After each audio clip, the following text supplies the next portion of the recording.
¿Qué tal, chicos? ¿Cómo están? Muy buenas tardes. ¿Cómo están? Qué gusto saludarlos. Qué gusto. ¿Cómo están? Bienvenidos al desarrollo de nuestra siguiente semana. ¿Qué tal? ¿Qué tal? ¿Cómo están? Uy, hoy toca clase. ¿Qué con sus alumnos más traumado? Listo, más su macho. Vamos a destraumatizar acá a la gente. Chicos. Muy bien. ¿Qué tal? ¿Qué tal? Qué gusto. Eh, dice Dudis. Muy bien. ¿Qué tal? ¿Qué tal? Ah, ya, gracias. Muy amable, chico. Gracias, gracias. Listo para resolver el problema de abandono familiar y afectivo, su macho. Ya, claro, claro, por supuesto, de todo un poco. ¿Qué tal, qué tal? ¿Cómo están, chicos? Muy bien. Esa gente. Listo, muy bien. Sí, sí, sí, muy contento. Gracias, gracias, chicos, por los saludos. Sí, muy contentos también de compartir, obviamente, con ustedes. Claro, momentos importantes. Claro, y qué mejor también, pues, ¿no? De poder ir cerrando a media semana ya con la parte de nuestra clase, pues claro, claro que sí. Gracias, gracias, Arianita. Gracias, sí, es clasioterapia, nos dice Cristina. Gracias, Adriana. Y no, no, claro, bueno, parte un poquito, vamos a ir revisando ahí algunos detalles. Claro, el tema se presta además, ¿no? Claro, el tema se presta. Y eso es justo porque vamos a ir revisando, vamos a ir tomando en cuenta a continuación lo que va a llegar a ser, pues, nuestro tema de personalidad, ¿no? Claro, así vamos a ir revisando entonces la parte de personalidad. Y por otro lado, una de las referencias más importantes que nosotros tenemos que se va a llegar a presentar con respecto a los aportes del gran Sigmund Freud. Claro, hoy día también vamos a ir revisando la llamada teoría psicoanalítica, de la cual vamos a explicar desde la perspectiva del inconsciente. Entonces, uno de los asuntos más representativos por parte del sujeto, ¿no? Entonces, de eso se trata cuando hablamos acerca de la personalidad, ¿ya? De la personalidad. Muy bien. Entonces, en este caso, o en este sentido, hablar acerca de la personalidad es referirnos hacia un conjunto de rasgos que vamos a ir nosotros presentando a nivel físico, a nivel psicológico, a nivel afectivo en general, y que representa nuestro sello personal. Es decir, todos tenemos una manera de ser individual, incluyendo los hermanos gemelos, tienen personalidades diferentes. Lo cual, por tanto, corresponde al hecho de que la personalidad, como señalaba Morris, va a llegar a ser nuestro sello psicológico. Nuestro sello psicológico se refiere a nuestra individualidad. Y por lo tanto, esta la vemos expresado de diversas maneras. La personalidad se puede ver expresado de diversas formas. Cuando ustedes entablan una conversación con alguien, se pueden dar cuenta si esta persona es de ser de las personas que llega a ser posesiva, con solamente llegar a entablar una conversación. Sí, se puede llegar a notar si una persona llega a ser muy susceptible, muy sensible, es de las personas que tiende a liderar, es de las personas que tiende a ser más predispuesto a las normas, a las reglas, a la parte moral, por ejemplo, también eso, ¿no? Sí, entonces vamos a ir viendo varias formas de expresión de nuestra personalidad. ¿Les ha pasado cuando han salido con algunos amigos y a lo mejor hay algunos de los amigos que tienen algo que los caracteriza más? Una compañera es la más osada, es la compañera es la que pone idea para poder salir, para ir a un sitio, a otro. Hay personas que tienden a ser más bien de las que son muy susceptibles a nivel emocional. Y esas características de cómo somos es lo que va a llegar a darse en nuestros rasgos de personalidad. Y esta personalidad refiere entonces a nuestra manera de ser en diversas facetas de nuestra vida. De esta manera, entonces, cuando nosotros llegamos a señalar, por ejemplo, ¿no? La forma como nosotros nos desenvolvemos va a llegar a ser en base a lo que hemos llegado a aprender en algún instante, ¿no? De nosotros mismos, obviamente. Claro, así es, ¿ya? Muy bien, grande sabio, ¿qué nos enseña? Nos da terapia a la vez. Chico. Entonces, de esta manera, la parte de nuestra personalidad, entonces es una estructura de cómo somos. Y la personalidad se va formando, se va construyendo a lo largo de nuestras etapas de la vida. Pero principalmente la estructura básica de nuestra personalidad se construye entre la niñez y finales de la adolescencia. Entonces, entre los 6 años y los 18 y 20 años, allí se termina de constituir los aspectos centrales de nuestra personalidad. Más adelante podemos seguir teniendo cierto rasgo de personalidad.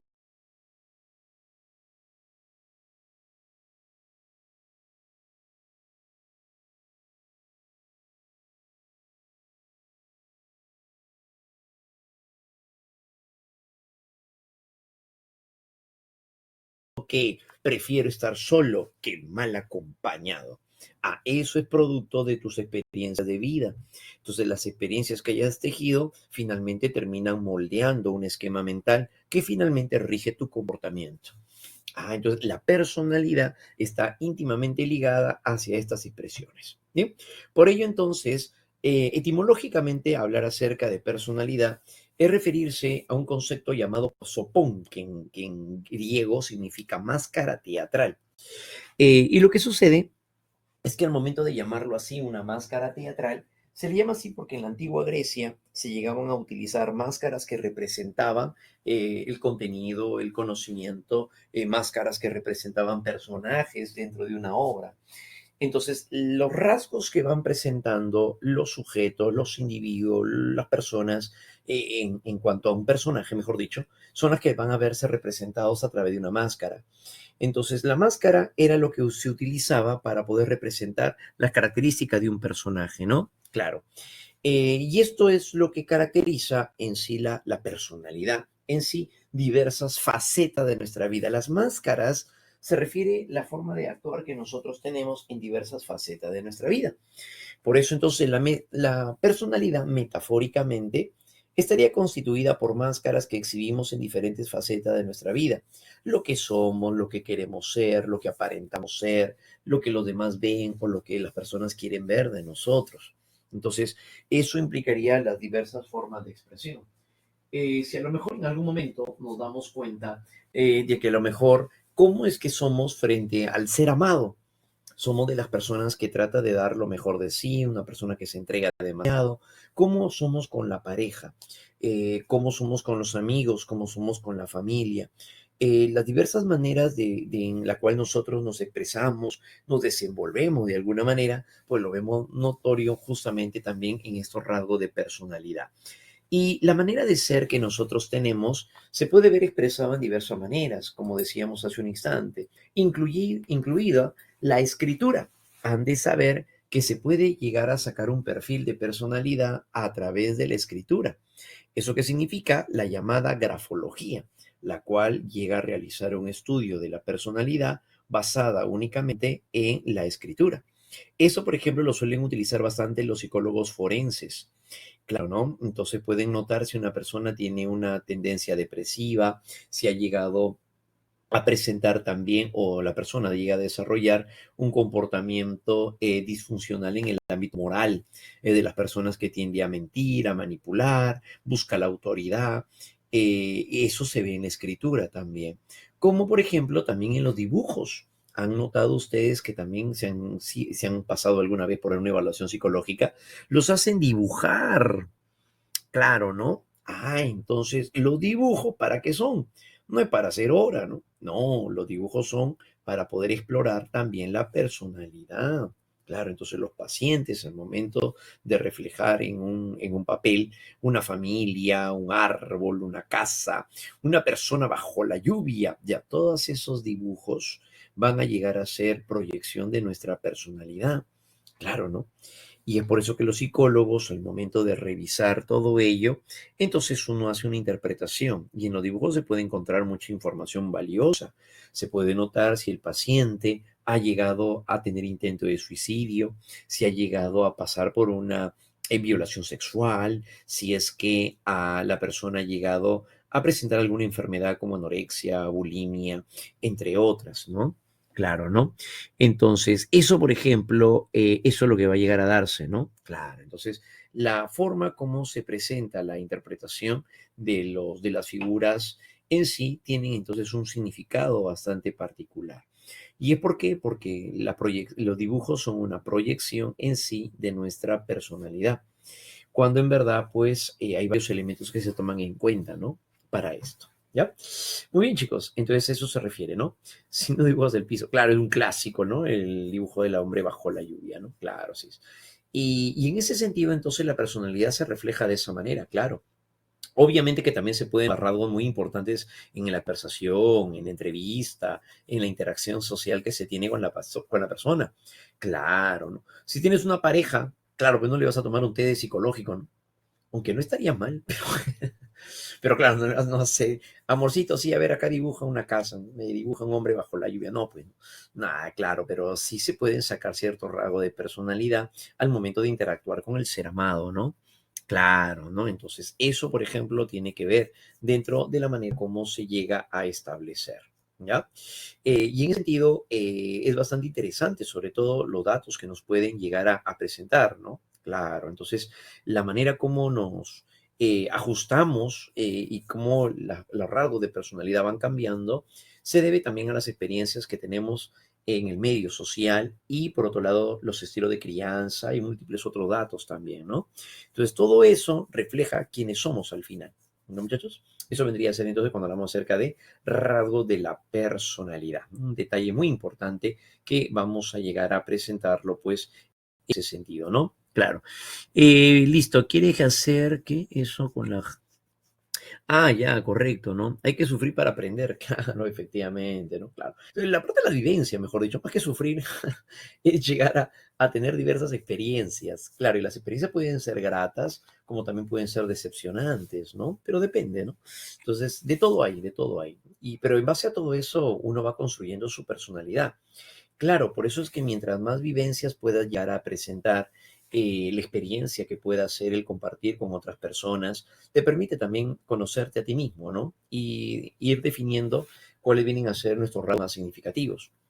Para la psicología, también la personalidad es un constructo referido al conjunto de comportamientos que diferencian a unas personas de otras, mostrando así la manera característica de cómo uno piensa, siente, actúa, de manera estable y sobre todo también pues de manera coherente. Ujú.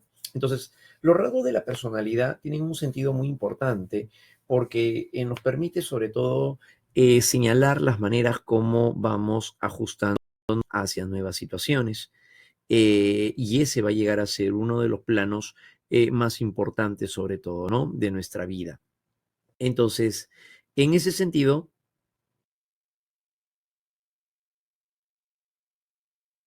en ese sentido es donde nosotros buscamos, obviamente, ¿no? Un mejor sistema de adaptación. ¿Qué es lo que podemos llegar a permitirnos? Entonces, llegar a nuevas situaciones, adaptarnos. Y la personalidad es aquello que se va a ir formando poco a poco.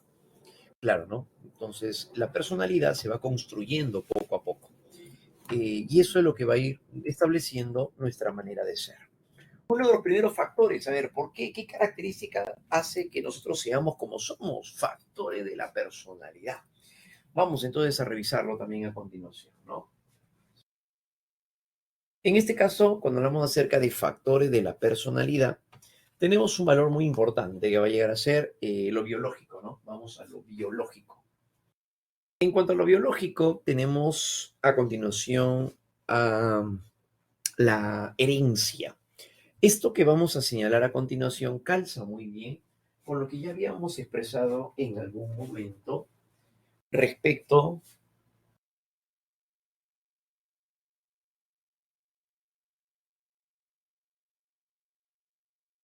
respecto a lo que va a llegar a presentarse como la herencia y la maduración. Pero sobre todo en este caso nos vamos a centrar más en la herencia. Entonces, un factor biológico viene a ser la herencia. En el tema de desarrollo humano, habíamos afirmado, habíamos señalado que al momento en el cual interactuamos con otras personas, el factor biológico viene a ser lo que heredamos de los progenitores, el genotipo y el fenotipo. Eso caracteriza un factor. Pero sobre todo, también nos permite el poder constituir lo que será el temperamento. El temperamento es lo que heredamos de los progenitores. Por ejemplo, el sistema límbico. Ah, entonces, de tal manera que si papá llega a reaccionar de manera impulsiva, irascible, y llega a reaccionar así, sucede entonces que tendemos nosotros a mostrar un comportamiento también de tipo irritable, irascible, impulsivo, claro, por las características que están mostrando de los progenitores. Entonces, ¿qué es lo que heredamos de los progenitores? El sistema límbico, la amígdala cerebral. Y eso predispone al comportamiento impulsivo. Pero no solamente eso, también se sabe que hay una predisposición biológica para la timidez. Entonces los pequeños que llegan a ser introvertidos desde muy chiquititos es parte de sus rasgos temperamentales, sí. Eso también es heredado. Así, por ejemplo, existe una predisposición hereditaria para los niveles de actividad e inactividad, sí, el extrovertido y el introvertido. Excitación, inhibición, características conductuales que tipifican también entonces al temperamento. Entonces, ¿eso es biológico? Sí, eso es biológico. ¿Ve? Si alguien a lo mejor llega a tener un recuerdo o tal vez información de que cuando era pequeño, el hermano mayor era de los que gritaba, a lo mejor cuando mamá se iba a trabajar, media cuadra se enteraba que mamá se iba a trabajar por el escándalo que hacía el pequeño. Pero el hermano menor era aquel que a lo mejor le caían solamente sus lagrimitas. No hacía un escándalo, solamente hacía su pucherito y se le caían sus lagrimitas. Entonces, ¿eso qué vendría a ser? Eso vendría a ser el factor biológico. Claro. Entonces de esa manera, eso es el temperamento, pero claro que sí. Así, ya sabemos también, soy, dice Ariana, llega a presentarse a predisposición biológica hereditaria para la ansiedad y la depresión. Que esto, como ya dijimos, también ya lo habíamos comentado. Perdón, en el comportamiento, desde el punto de vista, desde el punto de vista, llegábamos a decir aquí, biológico, entonces, se puede llegar a presentar una tendencia hereditaria, ¿no? Ansiedad y depresión. Hablamos por ello entonces de la ansiedad y de la depresión. Claro, ¿no? Ansiedad y depresión. Tendencias hereditarias. Si la abuela ha presentado este tipo de comportamiento impulsivo, depresivo, ansioso, bueno, pues los hijos también pueden llegar a desarrollar ese mismo comportamiento. Hay una tendencia entonces, claro, ¿no? Entonces, a partir de ello es donde encontramos la predisposición hereditaria, ¿no? Pero hay un detalle más, hay un desencadenante. Si bien es cierto, lo biológico nos predispone, el desencadenante van a ser los factores sociales y situacionales. Claro, por ejemplo, si la abuela tiene un comportamiento depresivo, hereda a la mamá lo que va a ser el comportamiento también depresivo, pero en ella lo que le desencadena tal vez viene a ser el fallecimiento de un ser querido. Eso desencadena su conducta depresiva, sus cuadros depresivos. Entonces el desencadenante puede llegar a predisponer. Perdón, lo biológico predispone y que lo desencadena va a ser el factor social o el factor situacional. Claro, ¿no? Entonces, eso es justamente lo que se va a llegar a presentar a raíz de ello. ¿Ya? Muy bien. Entonces, la predisposición hereditaria tiene que ver en base a eso. Claro, ¿no? Entonces, eso es lo que va a suceder. Ello se reafirmará y se modificará también hasta ciertos límites en función a la influencia posterior de la socialización y de la educación, que significa que lo biológico tiende a ser permanente, pero puede llegar a ajustarse, a manejarse dentro del campo de lo social. Claro, dependiendo de lo que establezca entonces la condición social, va a poder regularse el aspecto biológico. ¿Ya? Entonces, eso es lo que va a llegar a darse pues a raíz de ello, ¿no? Claro que sí. ¿Listo? Muy bien. La depresión está en los genes. Bueno, sí, bueno, por la tendencia hereditaria que se tiene, ¿no? Pero recuerden que es una predisposición, o sea, no es que sea determinante. Va a depender mucho del factor situacional. En el aspecto social que encontramos ahora el proceso de socialización. No todo se puede llegar a explicar a través de la biología. Claro, se necesita también el factor social, la interacción con el entorno, y eso es lo que caracterizaría ahora este campo. Entonces, el factor social o el factor entorno vienen a ser las normas sociales, los valores que transmite la familia, la educación y las relaciones interpersonales e institucionales. Es así que influye el proceso de socialización en cuanto a lo que van a llegar a ser los estilos de crianza y la educación. Entonces, el factor social que va a llegar a ser. El factor social va a llegar a ser, en este caso, lo que aprendemos de nuestro entorno. Entonces, se refiere a la manera como nos han moldeado los estilos de crianza, que eso es parte de lo que ustedes también ya conocen. Si aparece un estilo de crianza autoritario, ya sabemos, los hijos tienden a llegar a ser inseguros, tienen miedo a arriesgar, de padres que sean autoritarios,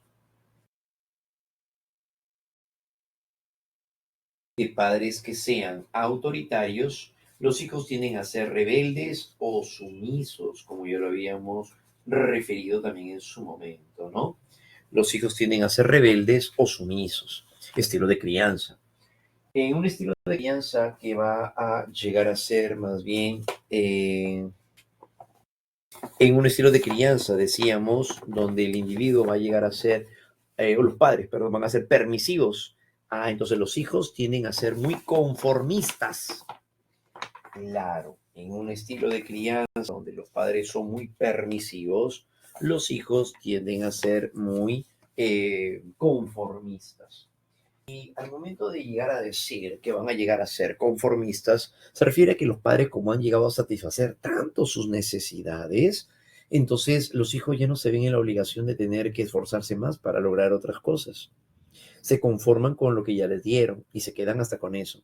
Por eso no es de extrañar que de padres permisivos los hijos tengan todavía 25, 30 años y sigan durmiendo en el sofá de los padres, pues, ¿no?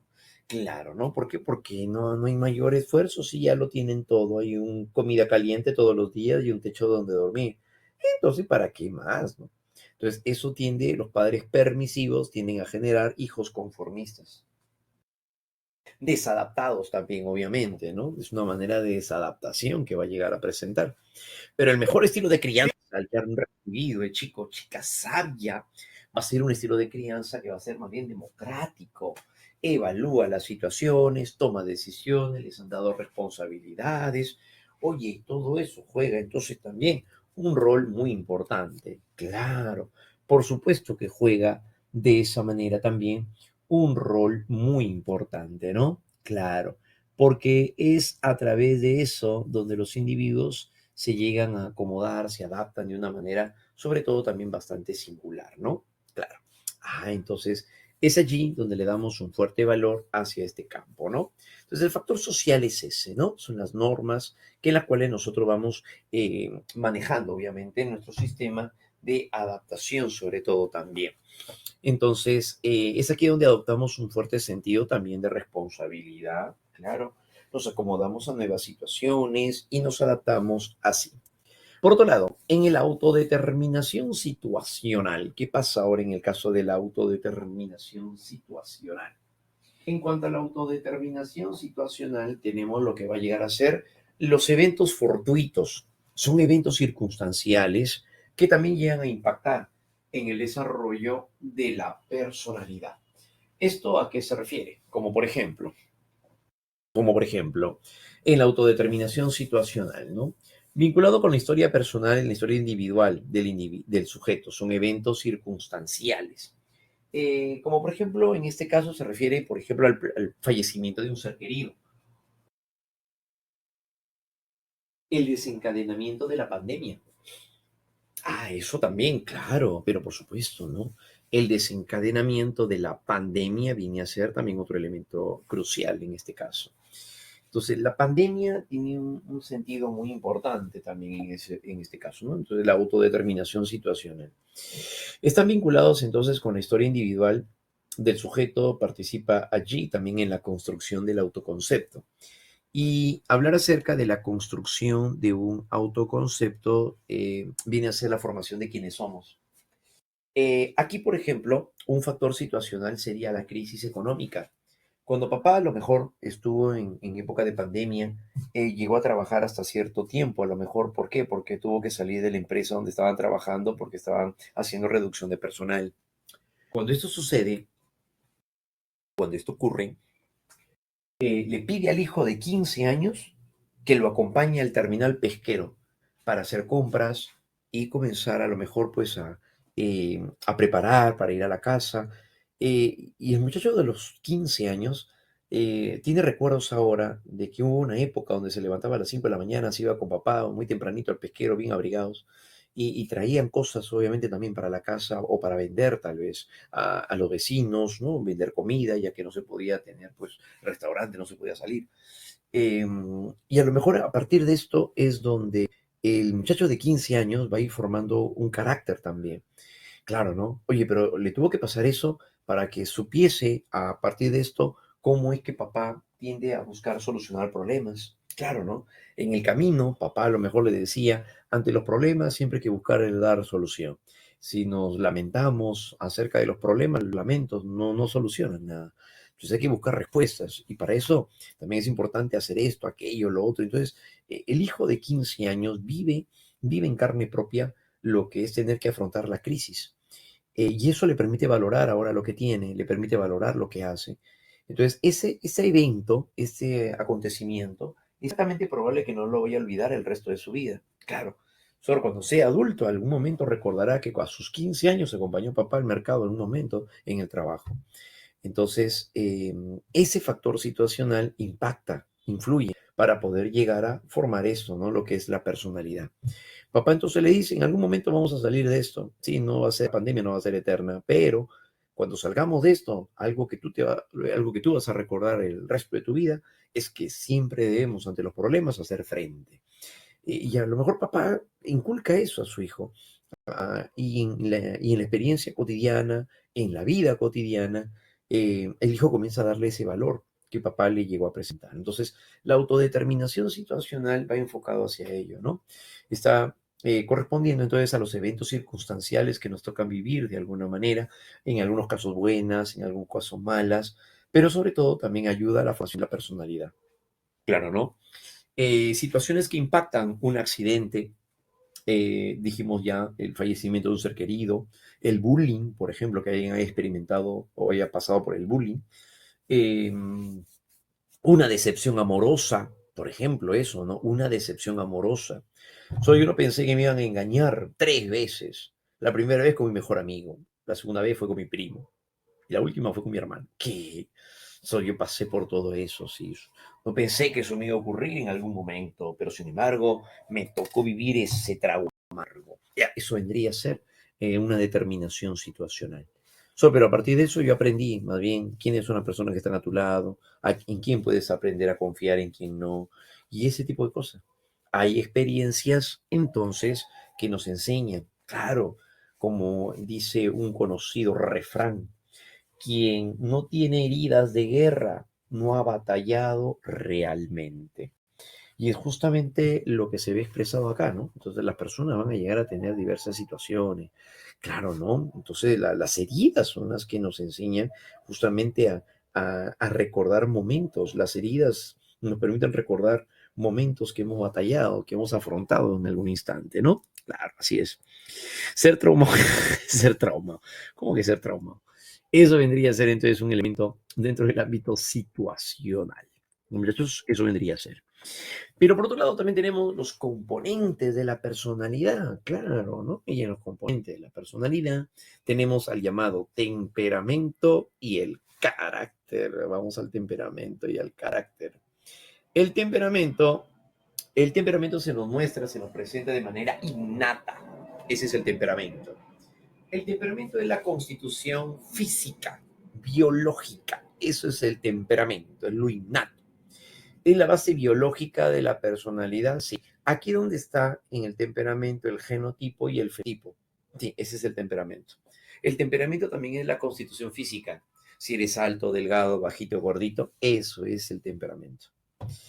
Que presenta la disposición hereditaria a mostrar patrones de comportamiento, tales como los niveles de emotividad, energía, sociabilidad, pero también lo contrario, la inactividad, la introversión. ¿Eso también es temperamento? Sí. El temperamento no es ni bueno ni malo, se expresa simplemente desde el nacimiento y es estable también a lo largo de la vida. Ujú. Entonces, el temperamento tiene que ver con eso, ¿no? ¿Cómo nota de que un comportamiento llega a ser temperamental? Bueno, pues porque este comportamiento se llega a expresar desde las etapas tempranas, como lo podemos ver en este caso. Entonces desde muy pequeñito se puede notar ese tipo de respuesta. Claro que sí. La pequeña Camila es una pequeña que llega a ser muy sociable, muy activa, por cierto, muy dinámica. Cuando mamá lleva a alguna amiga a casa, ella le pregunta de todo, ¿no? Y es de las que cuando llega a lo mejor mamá dice, amiga, siéntate acá, nos vas a conocer una mijita, ahorita vengo, voy a cambiarme, mamá se va a su habitación. Y la pequeñita, hola, y la pequeñita responde a lo que le preguntan y ella también formula preguntas. Hola, ¿qué tal? ¿Y cuál es tu nombre? Camila. ¿Y el tuyo? Mi nombre es Jimena, dice la amiga de mamá. ¿Y tienes hijos? ¿Son grandes o chiquitos? ¿Y tienen papá? Y la pequeña comienza a preguntar, pero de todo, ¿no? Claro, era esa. Claro, y comenzó a preguntar. Entonces la pequeñita, pregunta, pero de todo. Por ahí aparece mamá nuevamente, luego de 20 minutos. Ya está conociendo a mi hijita. Uy, sí, tu hija pregunta de todo. Uy, sí, mi hijita habla hasta, pero dormida. Dormida también habla. Uy, sí, pregunta, pero de todo. Sí, sí, mi hijita es así. Pero me dijiste que también tenías un hijito. Dieguito. Sí, Dieguito. Dieguito es diferente, Sí, Dieguito es más callado, es más observador. ¿Y dónde está Dieguito? Se ha ido con su papá, seguramente. No, no, él está acá desde que hemos llegado, nos está viendo, nos está escuchando. ¿Qué? ¿Y dónde está que no lo veo? Mira, el chiquito que te ves ahí detrás de esa cortina, ya, ahí está, él es Dieguito. Y el chiquito Dieguito, pues ahí está Dieguito ahí con sus zapatillitas que se le ven. ¿Qué es tu hijito el que está ahí? Yo pensé que era una lámpara. No, no, no, es mi hijito. Ya, ya, Dieguito, ese Dieguito. Sí, sí, él está ahí detrás de la cortina. Él es así, no, él no es de socializar mucho, ¿no? Sí, tú, se cambia de un sitio a otro, él es muy observador, pero no participa mucho. Ya ves, mira, ya no está. La señora voltea. Uy, ¿verdad, no? Uy, ¿dónde está? Se habrá metido por ahí, debajo del comedor. Si sientes una energía, ya, es él. Y mamá se va y comienza a entrar a la cocina a hacer un preparado. Entonces, de tal manera que los dos hermanos que muestran temperamentos diferentes. Claro, mientras ella es dinámica, el pequeño es más parco. Claro, ¿no? Está Dieguito, por ejemplo, ¿no? Esta es una de las pocas fotos que se le ha podido captar en, en su hábitat al pequeño Dieguito. Entonces, Dieguito es un fantasma. Sí, tiene un perfil así medio fantasmal. Dieguito, encima está en blanco y negro. No, no es su color natural, creo. Pero en tal caso, es ahí donde aparece entonces, ¿no? Claro, persona fantasma. Entonces, de tal manera que los dos tienen temperamento distinto, pues, ¿no? Claro, los dos tienen temperamentos diferentes. En cuanto a lo que viene a ser el carácter más bien, por otro lado, es lo aprendido. Y si hablamos acerca del carácter, se refiere a lo que uno llega a entender y a comprender también del entorno. Claro, el carácter se construye a nivel social. Entonces el carácter refleja el resultado de la socialización y de la educación, como por ejemplo los valores. No es innato que alguien sea, pues, sincero, comprometido, responsable.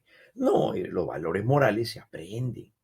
Claro, y es ahí donde una pequeña a lo mejor llega a las 4:30 de la tarde y ya sabe que a esa hora tiene que ya empezar a hacer sus tareas luego de llegar y almorzar. Entonces, ¿qué hace la pequeña? Se sienta, ordena sus cosas, saca sus cuadernos y comienza a trabajar. Entonces, ese es el carácter, ¿no? Entonces, ha formado un carácter. Y el carácter se construye a partir de la influencia tanto del medio social, se refiere a la socialización, como también los factores situacionales. Claro que ya comentábamos hace un momento. Claro, ¿no? Mamá le enseña a su hijo de 13, 14 años a lavar, en la lavadora tal vez. Y el muchacho que creía que lavar en la lavadora solamente era poner la ropa ahí y la máquina hace todo. No, hay que hacer lavado aparte. Claro, y mamá le enseña. ¿Y por qué tengo que hacer todo esto yo ahora? ¿Por qué? Te explico, criaturita. Lo que sucede es que ahora vas a comenzar a desarrollar otras responsabilidades. ¿Por qué? Porque ya no eres un niño, ya eres un adolescente y por lo tanto asumes responsabilidades de un adolescente. Claro, ¿no? Y tiene sentido, pues obviamente, ¿no? Claro. Imagínate que a los 18 años, ¿qué haces en casa? Nada. A lo mucho, tiendo mi cama. Uy, pero tender tu cama a los 18 años no es gran cosa. ¿Por qué? Porque alguien de 6 años ya lo hace. Entonces no es gran cosa a los 18 seguir haciendo lo mismo. Claro que no. Entonces de tal manera que cuando uno va avanzando en su edad, también adopta nuevas responsabilidades. Claro. a los 15, 16 años que laves tu ropa, eso no hace un niño de 5 todavía. No, pues. Entonces en este caso, ahí ya cambia la cosa. Te hace responsable, te cocinas algo, un niño de 6 años no se va a cocinar. Entonces en este caso el muchacho, el adolescente adopta otras responsabilidades. Entonces, de esa manera, mientras va avanzando con la edad y se vuelve más adaptativa, la persona asumiría nuevos retos, nuevas responsabilidades y también nuevos compromisos, ¿ya? Entonces, por esa razón, es ahí donde se van a llegar a mostrar, a presentar todas estas características, ¿ya? Entonces, de eso se trata. Entonces, cuando hablamos acerca del carácter, sí, eso va a llegar a darse cuando hablamos acerca del carácter, ¿ya? Entonces, el carácter tiene un sentido bastante peculiar. Sí, ese es el temperamento y ese es el carácter. Todos tenemos temperamento y carácter, por cierto. Claro, no todos tenemos temperamento y carácter. ¿Ya? Muy bien, muchachos. Por otro lado, seguimos avanzando y nos vamos ahora a la teoría psicoanalítica. Ahora nos pasamos a uno de los grandes aportes de un personaje muy significativo. Nos referimos a los aportes del gran Sigmund Freud. Ahí está este personaje, un personaje muy peculiar, muy conocido, y sobre todo porque fue neurólogo, fue psiquiatra, y en su condición de psiquiatra llega a observar, explorar, estudiar el comportamiento de las personas con alteraciones mentales. ¿Qué significa? En su condición de psiquiatra no estudia la personalidad de individuos mentalmente sanos, sino de personas mentalmente perturbadas. Claro, ¿no? Entonces, de tal manera que es allí donde van a llegar a presentar su característica, sobre todo de comportamiento, ¿no? La personalidad que estudia Freud es una personalidad patológica, no es una personalidad sana, no. Por eso que al abordar tanto la condición patológica, Freud creía que no había persona mentalmente sana. Por lo tanto, todos tenemos algo de enfermos. Así es. Todos tendremos algún complejo. Claro, eso es lo que se va a llegar a dar, ¿no? Entonces, de esta manera, en ese caso, la característica sobre todo es que desde el punto de vista de Freud, este personaje llegó a abordar el estudio de las neurosis que vienen a ser patológica o comportamiento patológico y consideraba de que al final las personas todos teníamos parte de algún complejo o simplemente un comportamiento desequilibrado en mayor o menor medida, pero todos lo presentaríamos al final, sí, claro que sí. Entonces, en este caso, una de las referencias más importantes es que el estudio de Freud, para poder explicar la personalidad perturbada, se daba en función hacia la naturaleza de carácter sexual o instintivo. ¿Qué significa esto? El desarrollo de la personalidad estaba moldeado por fuerzas inconscientes de naturaleza sexual o los instintos. Y es que cuando se habla acerca de la naturaleza sexual, Freud se refería no a lo sexual, a lo genital propiamente dicho, ¿no? O sea, no era que Freud, pues, todo lo veía sexo, Freud no fue un enfermo, no era eso, sino que cuando Freud señala o explica acerca de lo sexual, se refiere a lo placentero en general. A eso se refiere, ¿no? A lo placentero, pero es lo placentero en general. Entonces, de esta manera, Freud se centró entonces a poder llegar a abordar en este campo de qué manera podemos llegar a adaptarnos, a subir a una forma de comportamiento en la cual los sujetos puedan llegar a entenderse. Por ejemplo, en un complejo de Edipo, el niño tiene un deseo inconsciente por la madre. Eso es placer. El placer sexual desde el punto de vista de Freud, o la expresión sexual para Freud, que era el placer, se refiere al placer de cercanía. Por ejemplo, el niño tiene un placer sexual hacia la madre, o sea, un placer de vínculo, un placer de compañía. Eso es a lo que se refiere en el caso del complejo de Edipo. Y Freud creía que este tipo de información que se puede llevar al inconsciente finalmente termina moldeando el comportamiento futuro, como por ejemplo un complejo de Edipo no resuelto. En un complejo de Edipo no resuelto, el pequeño lo que hace es llegar a desear más adelante tener que vincularse con una mujer que satisfaga sus necesidades. Y si la encuentra, uy, el tipo se maravilla. ¿Por qué? Porque el varón al presentar un complejo de Edipo no resuelto tiene una fuerte tendencia a la dependencia del vínculo femenino. Por lo tanto, si reprime todo eso en un complejo de Edipo no resuelto en su vida adulta, ¿qué va a suceder?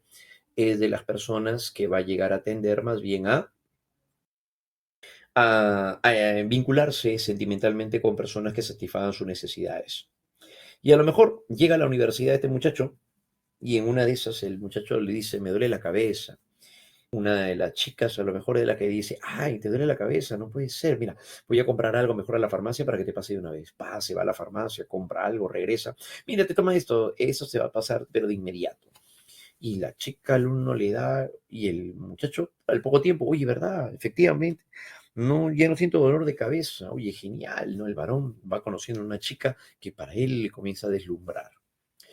En algún momento el varón se queja de un dolor de estómago y la chica le dice, ¿pero has comido? No, es que con tanta actividad que teníamos que hacer, la verdad que ni siquiera almorcé. Ay, pero tienes que comer a tus horas, si no eso te va a caer mal.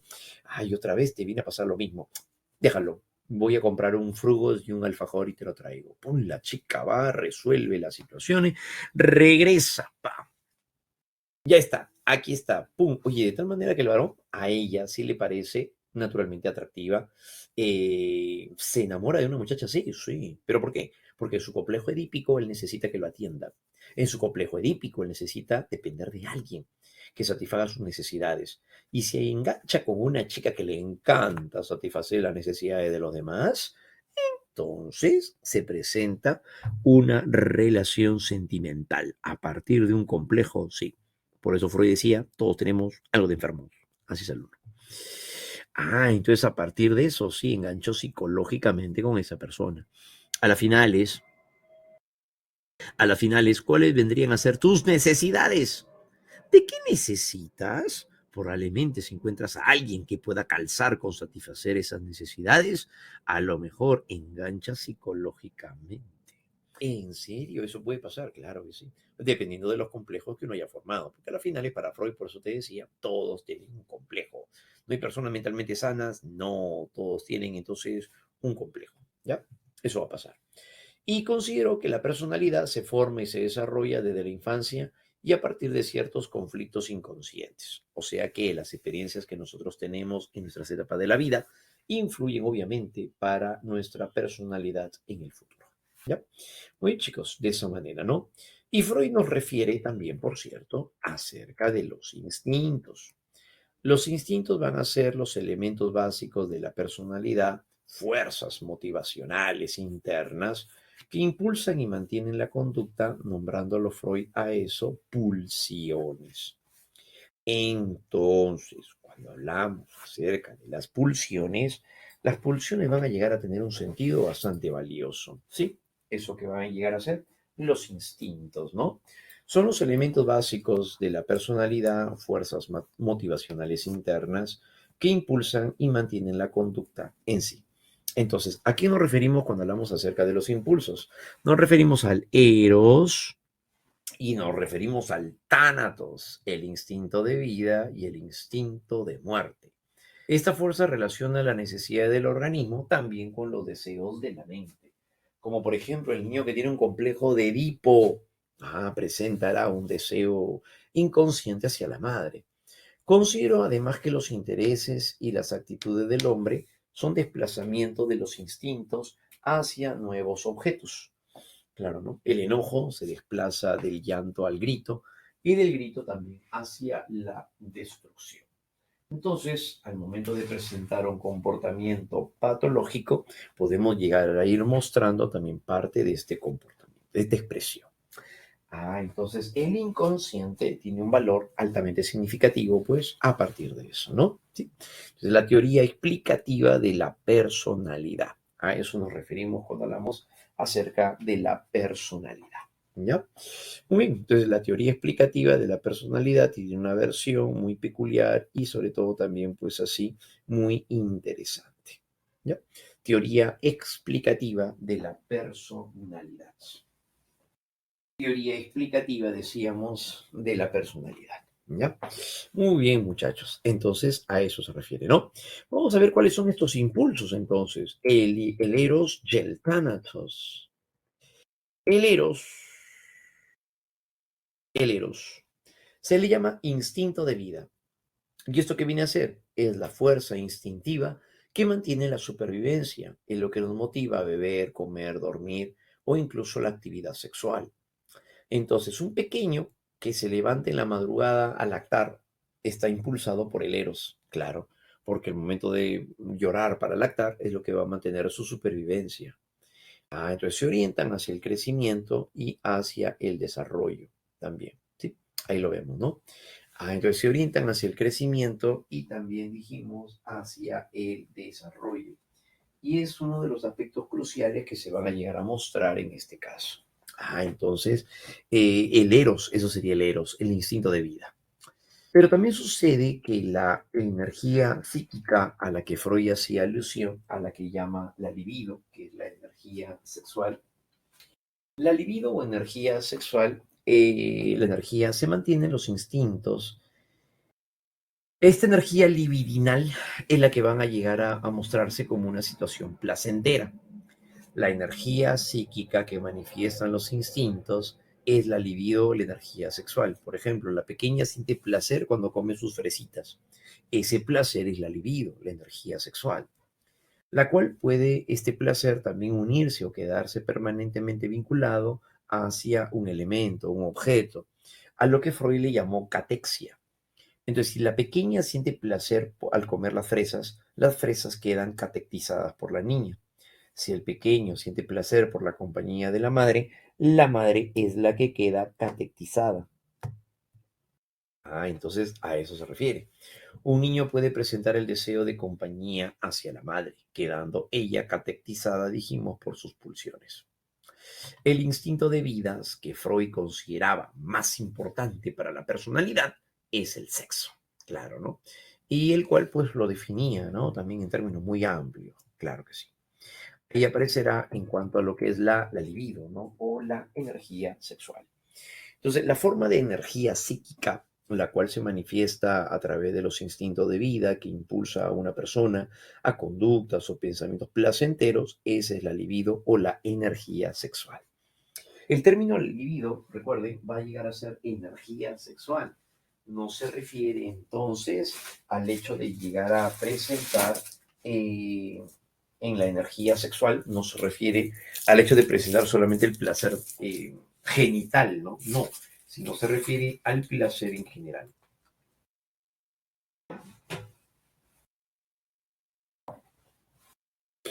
Eso implicaría a partir de ello entonces en relación a la libido. Ese es el eros. Entonces el eros es la fuerza instintiva que nos lleva a mantener la supervivencia, que nos lleva a mantener de esa manera, dijimos, la supervivencia.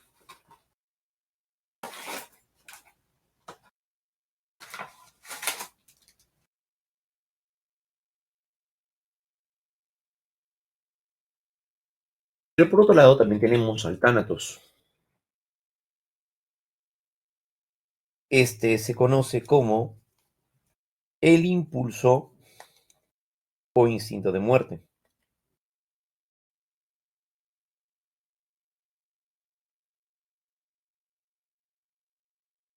Si hablamos ahora acerca del tánatos, el tánatos se va a referir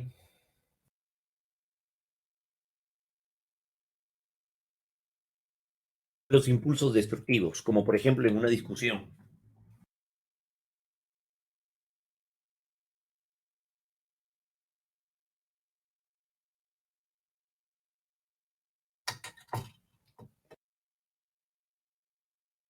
En este caso, al momento en el que se da el tánatos, corresponde a los impulsos destructivos, como por ejemplo cuando llegan a agredirse dos personas, reaccionan así de manera impulsiva, se agitan, aceleran, y es su respuesta, ¿no? El tánatos. El impulso agresivo del tánatos llevan a las personas a reaccionar de esta manera. Cuando discuten, por ejemplo, tienden a herir al otro. pretenden destruir al otro. El Thanos también se puede ver reflejado como un deseo de destrucción hacia objetos, pero también puede volverse contra uno mismo, como por ejemplo las conductas de autolesión. Claro, este impulso nos lleva entonces a destruir, conquistar o matar, como por ejemplo en el caso de la guerra. Un pequeñito que se tira al piso y está haciendo un berrinche. El pequeño grita, patea, muerde al chiquitito. El pequeñito está tanático, está destructivo. Entonces, en este caso, a eso se refiere. Freud llegó a considerar además que la agresión era una parte de la naturaleza humana. Parte de la naturaleza del hombre es el comportamiento destructivo. Y basándose en la biología, postuló el hecho evidente de que todos los seres vivos se deterioran y mueren, regresando también a su estado inanimado original, y propuso que las personas tienen el deseo inconsciente de morir. Ahora, con respecto al deseo inconsciente de morir, no se refiere hacia un ámbito tan literal como el hecho de pretender morir propiamente dicho, ¿no? Que sí puede estar relacionado al suicidio, pero no solamente hacia eso.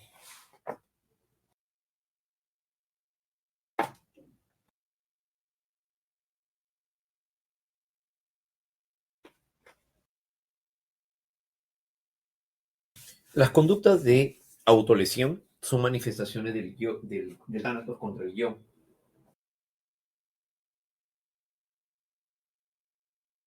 Pero también, pero también se encontrarían las personas o el tánatos contra el yo en las formas en las cuales alguien se hace daño a través de la autocrítica. Cuando la persona entonces llega o suele decir,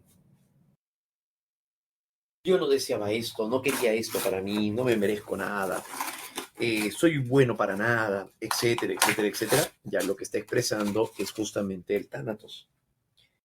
Eso también es una expresión por parte del sujeto en relación al tánatos, instinto de muerte. Entonces, lo lleva así ineludiblemente hacia este tipo de respuestas.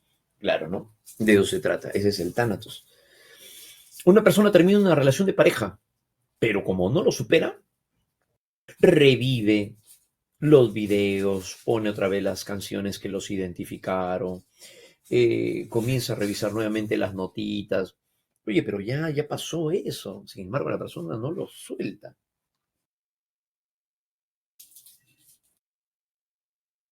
¿Qué hace? El tipo se sigue destruyendo.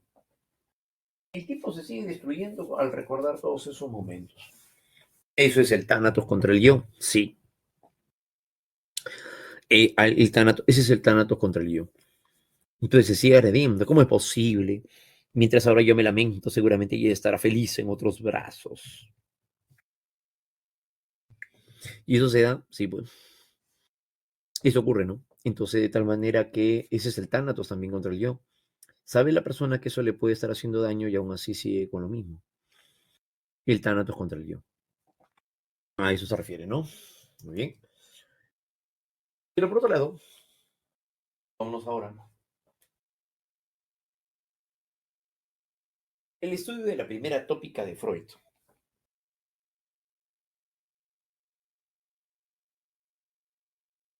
En la primera tópica, Freud busca comprender la división de la mente.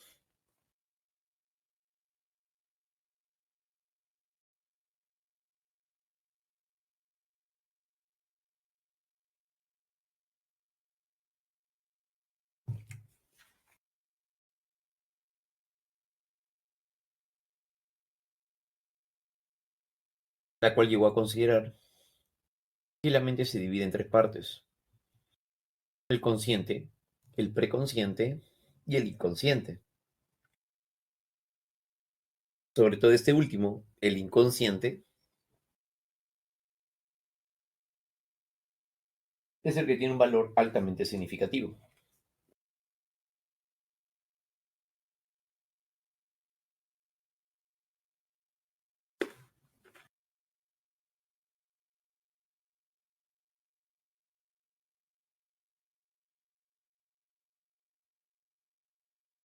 Cuando hablamos acerca del consciente, el consciente es la parte superficial de la mente, con la cual entramos en contacto con el medio que nos rodea. Decir que hace frío, decir que hace calor, decir que es de día o que es de noche, esa es solamente la parte del consciente. Pero hoy consideraba de que esta parte era muy superficial, ya que solamente podíamos tener una parte de nuestra mente consciente, pero no podíamos ser conscientes de todo. Ese es entonces el consciente. Es un aspecto limitado, decíamos, de la personalidad en sí. El preconsciente es la parte de la mente más bien donde se encuentran recuerdos de fácil acceso.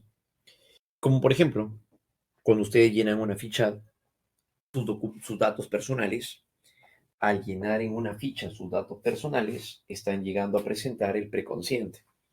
Están manifestando, mejor dicho, el preconsciente. Pero claro que sí, ¿no? Y el preconsciente es eso, es aquella parte de la mente que es el almacén de los recuerdos, las percepciones y los pensamientos de los cuales no estamos conscientes en el momento, pero que podemos traer fácilmente a la conciencia. Ujú. Entonces, eso vendría a llegar a ser la condición del preconsciente. El preconsciente, entonces, es donde va a llegar a encontrarse una parte de la mente donde nosotros podemos acceder fácilmente a la información. Cuando nos llegan a decir, entonces, ¿cuál ha sido tu obra literaria de tu preferencia desde siempre? ¿Cuál ha sido el mejor recuerdo que has tenido en vacaciones? ¿Cuál es el lugar en donde si tuvieras la oportunidad de regresar, regresarías? ¿Cuál ha sido tu mejor regalo en Navidad? Etcétera. Entonces, es ahí donde se encontraría el preconsciente. Entonces, el preconsciente es una parte de la mente donde tenemos almacenada información de fácil acceso, es decir, que puede volverse consciente. Eso es lo que va a llegar a mostrarse en este caso, ¿no? Entonces, de eso se trata cuando hablamos acerca de el consciente y el preconsciente, ¿ya? Muy bien. Eso es el id, el yo y el super yo. No, esa es otra parte. Esto es la mente. El id, el yo y el super yo, esa es la división de la personalidad. Esto es división de la mente. Son dos cosas diferentes ahí. Están relacionadas, sí, pero no son lo mismo. Claro, están relacionadas, pero no son lo mismo, ¿ya? Y el inconsciente es la parte más profunda de la mente. En el inconsciente se encuentra la parte más profunda de la mente. Esta es la mente. Y en la mente se encuentran los recuerdos y los deseos reprimidos. Claro, el inconsciente alberga eso, dice Freud.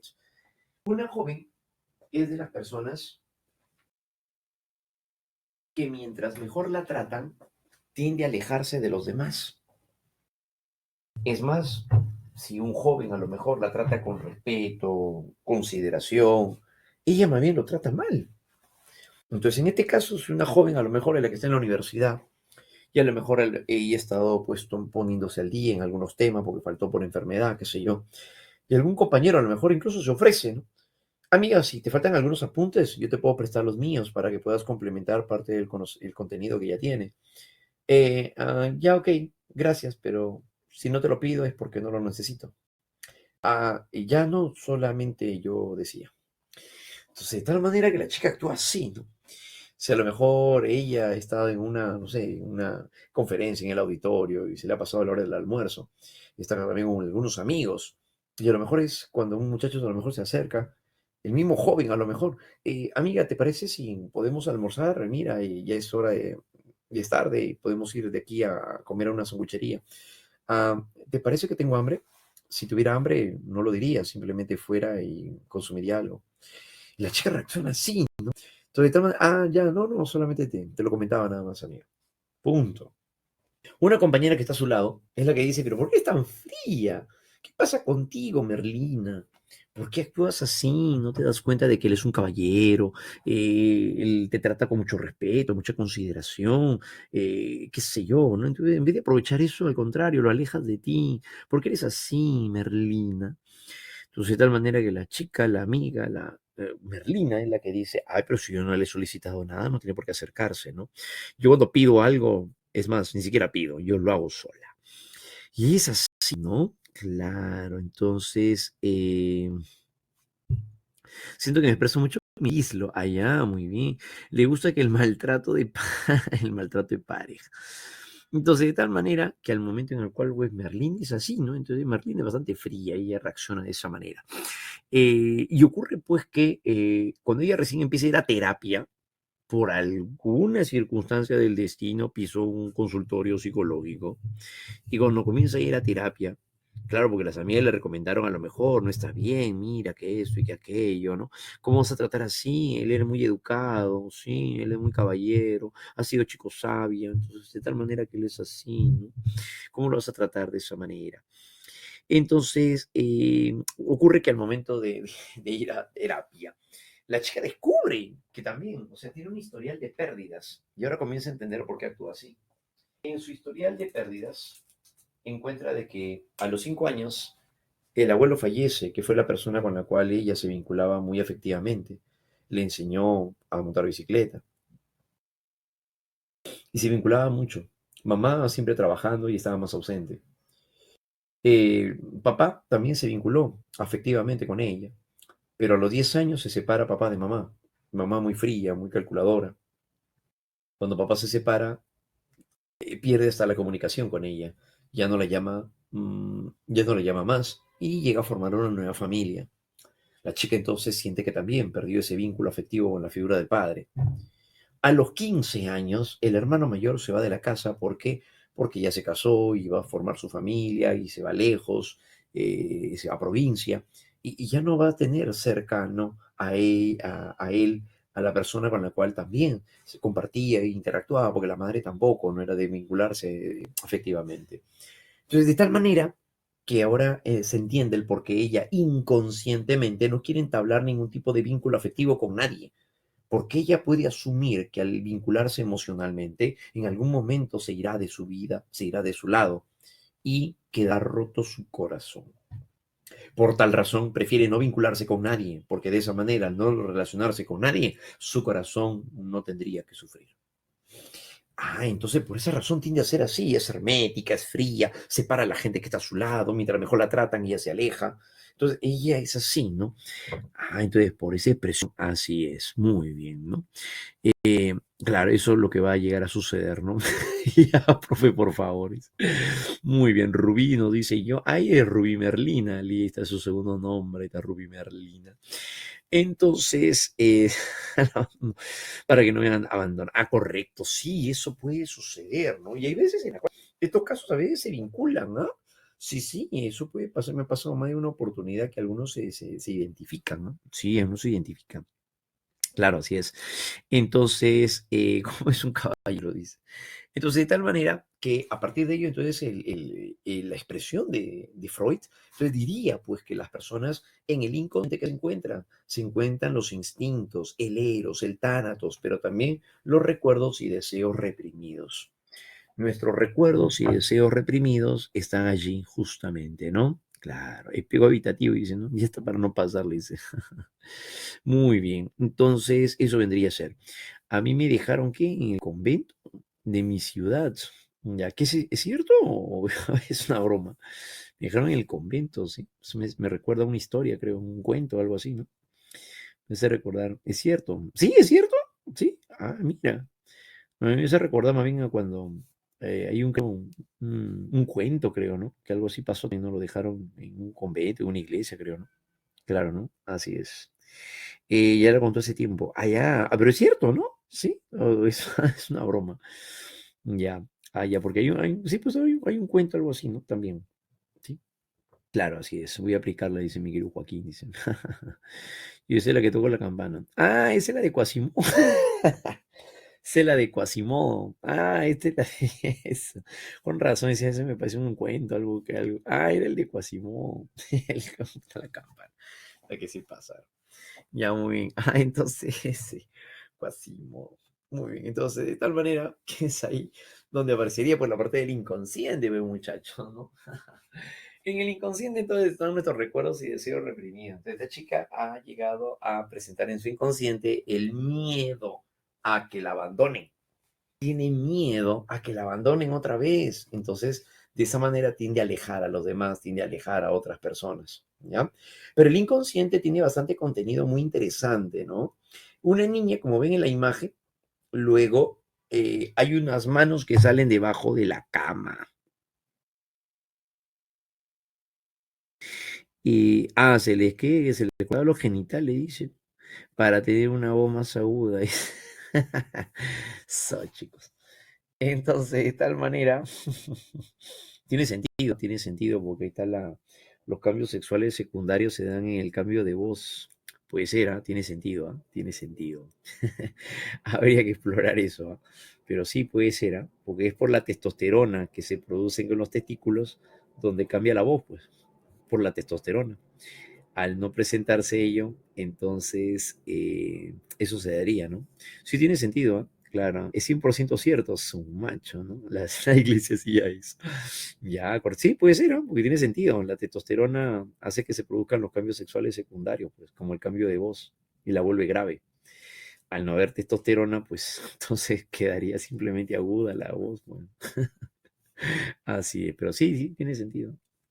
Muy bien, así es, está la gente, muy bien, gente leída, pues gente académica, estamos hablando de gente sabia, pues otra cosa, la gente sabia. Muy bien. Ahora vamos a ver por otro lado, obvio. Ahí está, genial, muchachos. Ahora vamos a ver qué contiene el inconsciente, vamos a verlo por acá. El inconsciente, entonces, con respecto a lo que acabamos de ver, alberga los recuerdos, miedos y deseos reprimidos desde las etapas más tempranas de la vida. Claro, por supuesto. Entonces contiene al Eros y al Tánatos, sí, que acabamos de ver hace un instante, ¿no? El Eros y el Tánatos, claro. Los impulsos o los instintos allí estarían en el inconsciente, ¿ya? Ahora, ¿cómo se expresaría? ¿Cómo se manifiesta, no? Esto se estaría manifestando a partir entonces de lo siguiente. A ver, para eso tenemos el siguiente aspecto. Se manifiesta el inconsciente a través de los sueños. Los sueños. Un joven sueña que cuando duerme hay una imagen, una silueta masculina acechándolo al borde de su cama. Este muchacho llega a despertarse con miedo, con susto, y luego cuando llega después de 2 días vuelve a soñar lo mismo. Y todo eso previo a una entrevista de trabajo de fin de semana. ¿Qué está representando su sueño?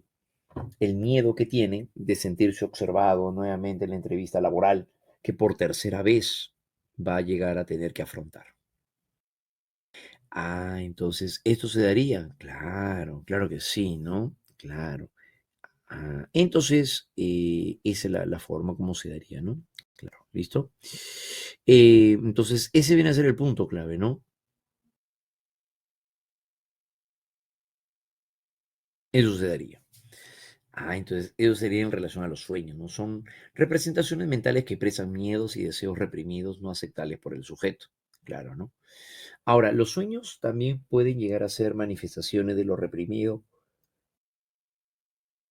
en base también a deseos, miedos o deseos. Ya explicamos un poco los miedos, pero también los deseos. Claro que sí. Entonces, si un varoncito puede llegar a presentar un deseo de naturaleza sexual, pero eso va a llegar a ser reprimido. Claro, ¿no? Va a llegar a ser entonces reprimido. Claro. ¿Por qué? Por la parte moral. Supongamos un varón va a recibir la visita de la tía con la prima lejana que vienen de la selva a su encanto.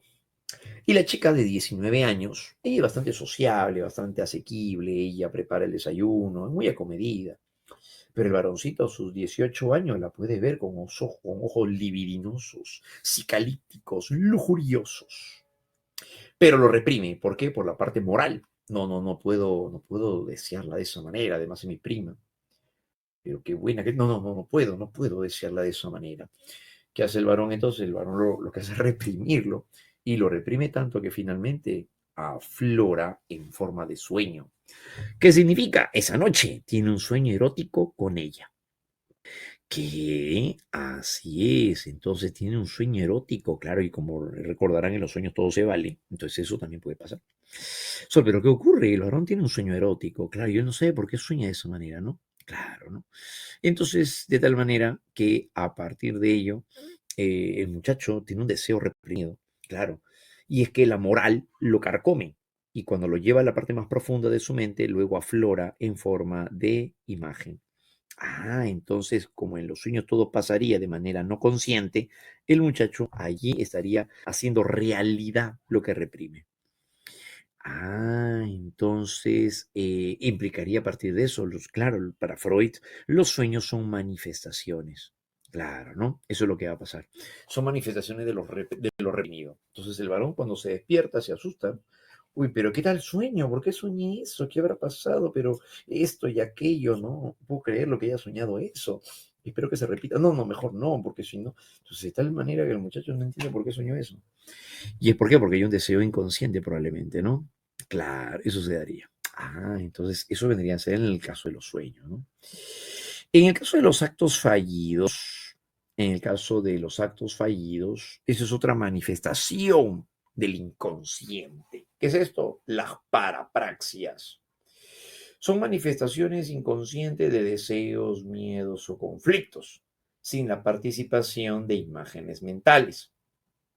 Entonces, ¿qué sucedía en este caso? Los lapsus. Lapsus linguis y el lapsus calamis. ¿Qué es el lapsus linguis? El error al hablar y el lapsus calamis, error al escribir. Un varoncito, al momento de decirle a una compañera nueva de la facultad, quiere enseñarle la universidad. Y le dice, a lo mejor, amiga, si quieres yo puedo ser tu guía. ¿En serio? Ay, muchas gracias. Varoncito le dice, yo te recomiendo primero pasar por el sexto piso, digo, por el sexto piso. Cuando le dice sexto piso en vez de sexto piso, eso es un lapsus linguis, que significa que hay un deseo inconsciente que puede tener, sí, la puede estar deseando, entonces a la muchacha, claro, y eso surge, emerge a partir de un cambio de una palabra por otra, claro, ¿no? Entonces, eso es lo que va a suceder. Claro, claro que sí. Entonces, ese aspecto va a llegar a ser muy importante, sobre todo, ¿no? Claro, muy bien.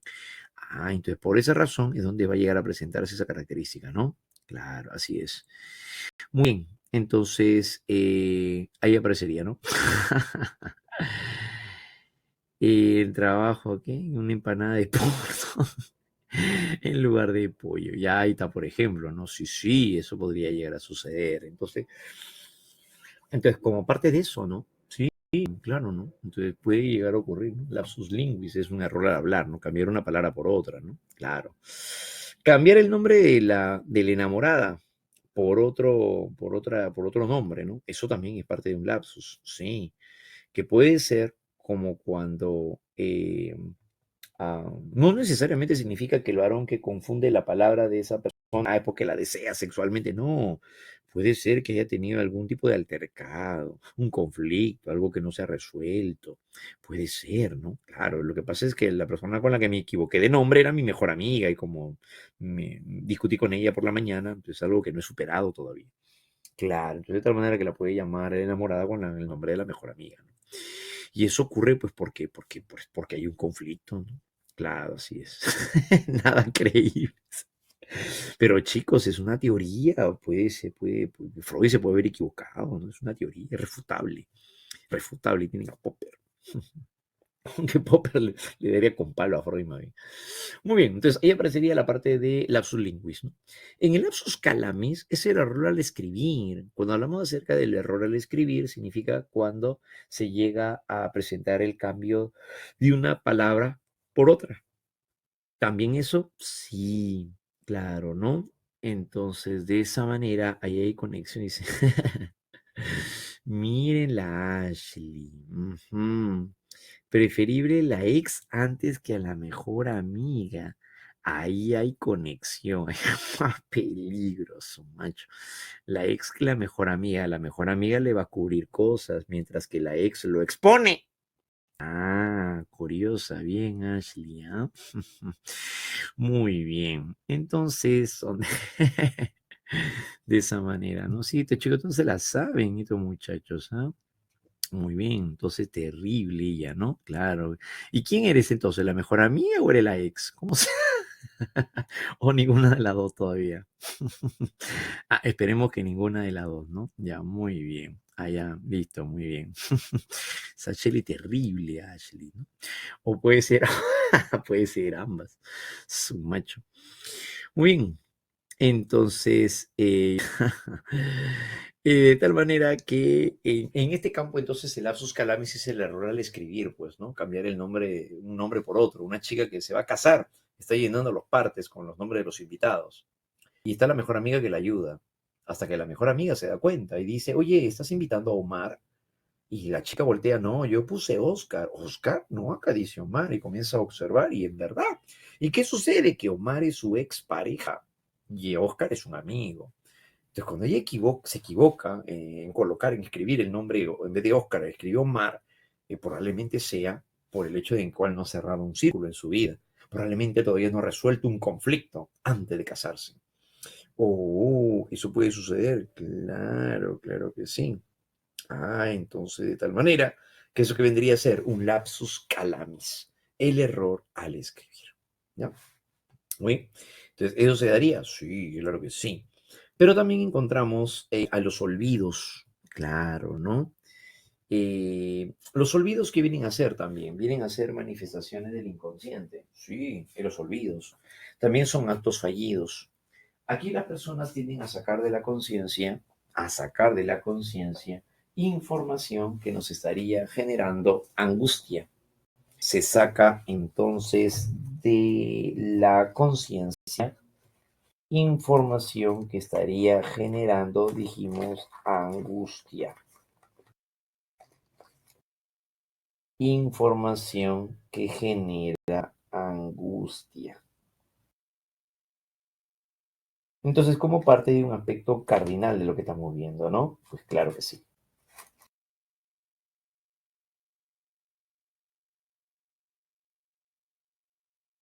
Entonces, de eso se trata.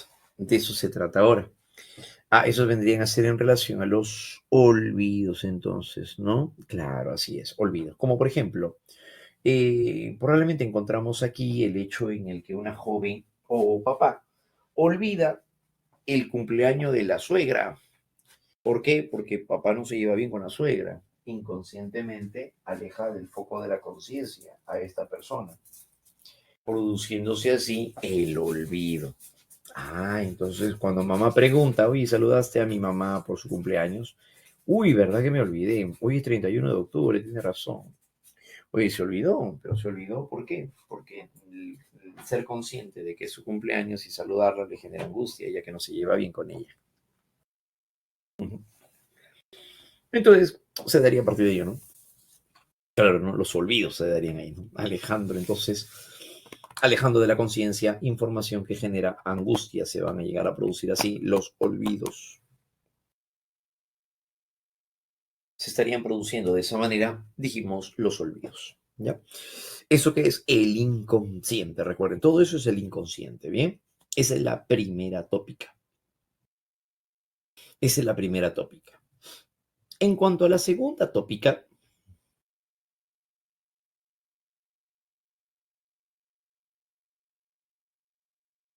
en cuanto a la segunda tópica, justamente 31 de octubre, cuando llegue a la segunda tópica corresponde ahora hacia la estructura de la personalidad. Se le llama el aparato psíquico.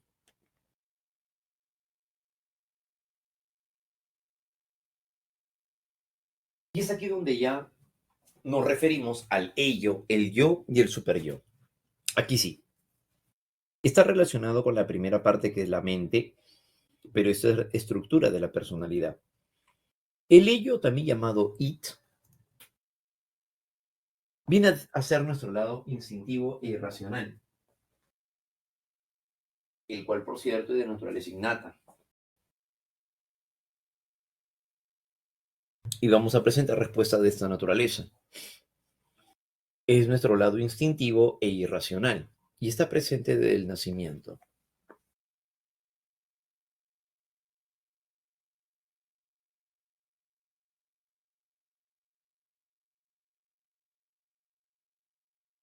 Eso es en relación al ello. presente desde el nacimiento. El ello, por tanto, alberga al eros y al tánatos.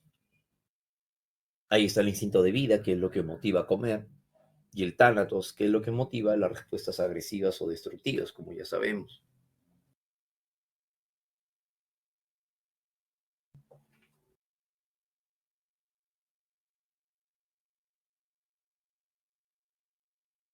El ello no siempre se va a poder llegar a manifestar de manera directa.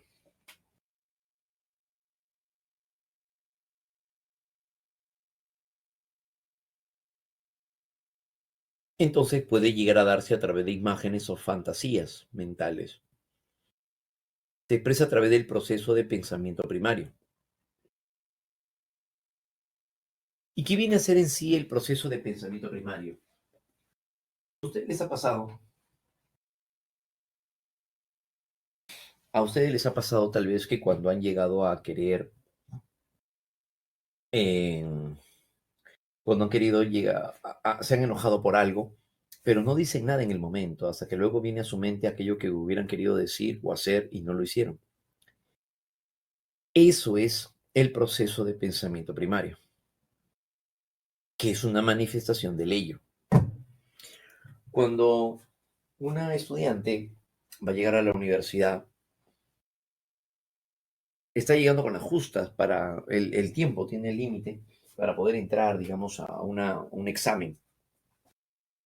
Pero cuando la chica va a llegar a decir, no sé, el paradero, supongamos, no baja en el paradero, el carro sigue de largo y para aprovechar el semáforo todavía en verde, ¡pum!, se pasó hasta el siguiente paradero. La chica ofuscada en ese momento, pero bajan, bajan, dice la chica, ¿no? Ella saca su ello, no, su enojo. Pero le estoy diciendo hace rato que bajan y la chica se enoja. El cobrador ya baja, amiga, de una vez. No problema. La chica baja, ella, pero camino a la universidad, una cuadra más allá la han dejado. Se está demorando más todavía. Ella dice, pero yo también, ¿por qué me tuve que quedar callada? Mejor le hubiera gritado más. No, es mejor, le hubiera dado un loncherazo con la que tengo acá. Claro, ¿no? Con mi termo, claro, mi termo de metal, pesa. Y la chica comienza a reaccionar de tal manera como si en verdad lo hubiera podido hacer, pero no lo pudo hacer. Entonces, eso que está expresando, ¿qué va a llegar a ser? Va a llegar a ser el ello. El ello viene a ser el proceso de pensamiento primario. Claro, ¿no? Entonces, ese vendría a ser el proceso de pensamiento primario. El proceso de pensamiento primario va a llegar a ser las representaciones o las expresiones de un comportamiento de las cuales nosotros no perpetramos el acto, sino que lo representamos mediante imágenes o mediante la fantasía. A eso se refiere el ello. Entonces se expresa a través del proceso de pensamiento primario o fantasía, ¿no? Eso vendría a ser. Es lo mismo que ocurre como cuando un adolescente inicia o presenta sus primeras conductas masturbatorias. Claro, 14, 15 años, no tiene pareja, no sabe lo que es la actividad sexual, no sabe lo que es intimar, pero lo que se hace es imaginar, soñar despierto, fantasear. Eso es el proceso de pensamiento primario. Entonces de tal manera que cuando ocurre esto, él está manifestando su ello, la parte de su it. A eso se refiere. Y se rige por el principio de placer, que busca satisfacer el ello. El ello busca satisfacer en todo momento, busca satisfacer el placer. Placer en el comer, placer en el beber o incluso el placer sexual también es una manifestación del ello. ¿Por qué? Porque se rige por el principio de placer. Entonces el ello es lo que busca satisfacer de esta manera a través del principio de placer. ¿Ya? Muy bien. Entonces, el ello se va a llegar a expresar, a representar, entonces, de esta peculiar manera. El ello. Pero por otro lado, tenemos otro elemento más.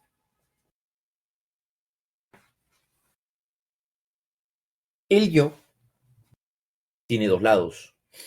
Un lado consciente y un lado inconsciente. El lado consciente del yo es más bien la parte racional. Y este lado racional de nuestra personalidad es la que nos permite pensar antes de actuar. Por lo tanto, es la que llega a tomar decisiones, la que planifica, la que resuelve problemas. El yo, al momento de pensar y planificar, se rige o se expresa a través del proceso de pensamiento secundario. ¿Cuál es este? La razón o el intelecto. Entonces, el yo tiene que ver mucho con esta expresión.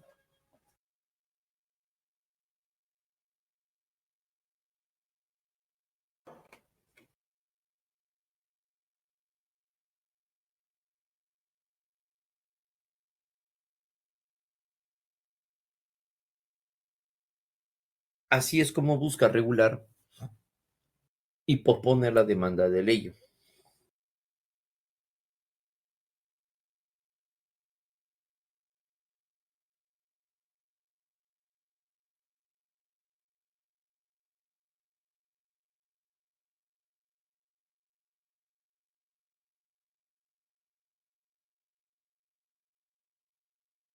El yo, en pocas palabras, controla el ello. Claro, si el ello no tuviera un freno, el ello simplemente se desbanda. Algo que sucede, por ejemplo, cuando el pequeño tiene 3 años, está gobernado por el ello, y el pequeño reacciona de manera impulsiva a través del ello. Su yo es muy pobre todavía, por lo tanto el pequeño no razona, no se da cuenta, no es consciente de que lo que está haciendo no es correcto. Entonces allí el ello simplemente se desencadena. Pero al momento de ir construyendo el yo termina controlando al ello. Claro, ¿no? Por ejemplo, una joven llega a la casa de su enamorado por primera vez. Ahí están las chicas que llegan por primera vez a la casa del muchacho y ponen su mejor cara, se comportan de la mejor manera, ¿no? Es todo, todo un número. Así, es unas angelitas, así es. Entonces, de tal manera que ella, la que tiene los mejores modales, uy, es una lady. Entonces, de tal manera que cuando ella llega, el enamorado le dice, espérame por acá, ¿no? Eh, espérame por acá, la chica se siente en el sofá, mientras que el varón, ya regreso, voy a buscar a mi abuela, y la abuela es la matriarca de la familia. Y de tal manera que se va a ver a la abuela. Y estando ella en el sofá esperando, viene por ahí la hermana de él, que es mayor. Y ella es muy fría, muy soberbia también ella. Y es de la que a lo mejor en ese momento la ve a la muchacha. Y cuando la chica, la enamorada, se acerca, ¿qué tal? ¿Cómo está? Mucho gusto. Mi nombre. No, ahí nomás. Tú eres la enamorada de mi hermano, ¿no? Sí, ¿qué tal? No, no, ahí nomás, no te esfuerces. Ya veo que mi hermano sigue eligiendo como lo ha venido haciendo. Va de mal en peor. Cuando le dice eso, la chica en ese momento, ¿qué? O sea, ella dice, ¿qué? Ella en ese momento va a reaccionar pues con su ello. El ello la está preparando para destruirla. Claro, ¿no? De tal manera que cuando surge el ello, entonces la chica en ese momento quiere decirle algo, quiere vomitarle su enojo, pero en ese preciso instante baja la abuela, la matriarca, de brazo del nieto que vendría a ser en este caso el enamorado de la muchacha. Entonces, cuando va bajando por la chica en ese momento, ¿qué creen que surge? El yo, pues, el yo consciente. Porque al surgir el yo consciente, el yo entonces es la que va a controlar al ello. Claro. Y es la que en ese momento dice, no, no te pueden conocer en ese estado, no, respira profundo, hoy día no destruyas a nadie. La chica trata de controlarse de esa manera. Claro, ¿no? Y ella dice, no, no vale la pena, lo importante es lo que sientes por él y lo que él siente por ti. Entonces, de tal manera que la chica llega a pasar por eso, pues, ¿no? Claro. Entonces busca así regular y posponer la demanda de ley. Claro, así es, ¿no? Como científica. Y eso sucede, entonces, de tal manera que ella va a reaccionar, entonces así. Entonces, su yo es la parte racional. Claro, su yo es la parte racional. ¿Ya, muchachos? Y es la que se rige por el principio de realidad. Claro, ¿no? Muy bien, planea la venganza para después. Miren, la Rubí, ella era Rubí Merlina.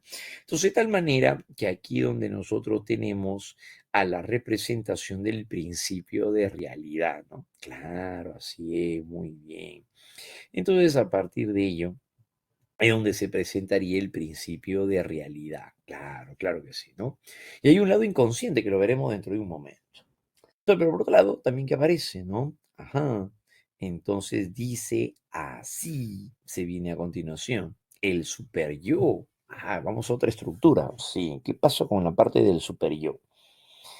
Cuando hablamos acerca del super yo, el super yo viene a ser ahora nuestro lado moral. Al ser nuestro lado moral,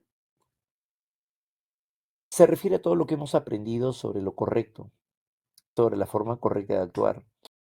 Y es que aquí es donde se contiene o alberga al ego ideal o ideal del yo, donde el ego ideal o ideal del yo viene a ser lo que hemos construido sobre la forma correcta o el modelo de actuar de manera correcta. Bien, ese va a llegar a ser entonces la parte del super yo. Ah, entonces es la parte moral, claro, es la parte moral, ¿no? Y es la que nos dice cómo deberíamos de actuar, en pocas palabras.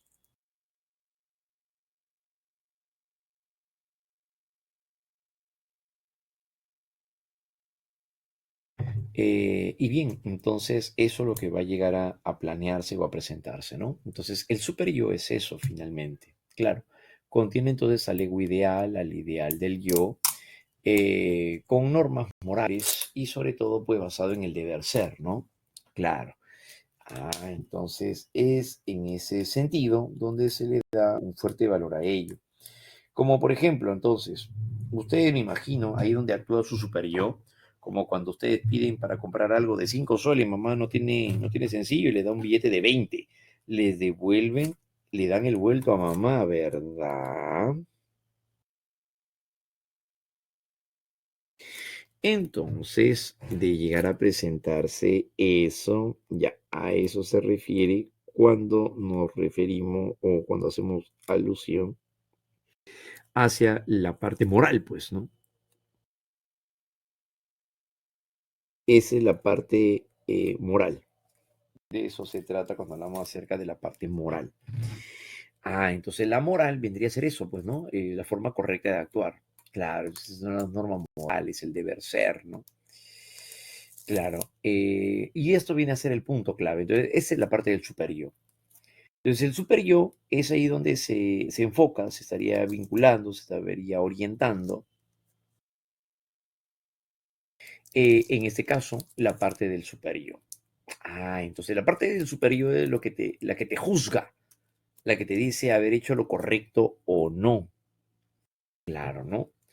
Ah, entonces el super yo es eso, ¿no? Contiene al ego ideal, cual ideal del yo. Ah, entonces cuando una parte de mi mente me dice que debería de visitar más a menudo a la abuela, se siente muy sola, etcétera. Ah, entonces el super yo me dice hacer lo correcto. Claro, ¿no? A eso se refiere, ¿no? Y si uno va contra el ego ideal, o sea, uno actúa en contra del ego ideal, surgen los sentimientos de culpa. Claro. Como por ejemplo, si el varón se queda con el vuelto, mamá luego al día siguiente le dice, oye, ayer te di un billete de 20, no me devolviste.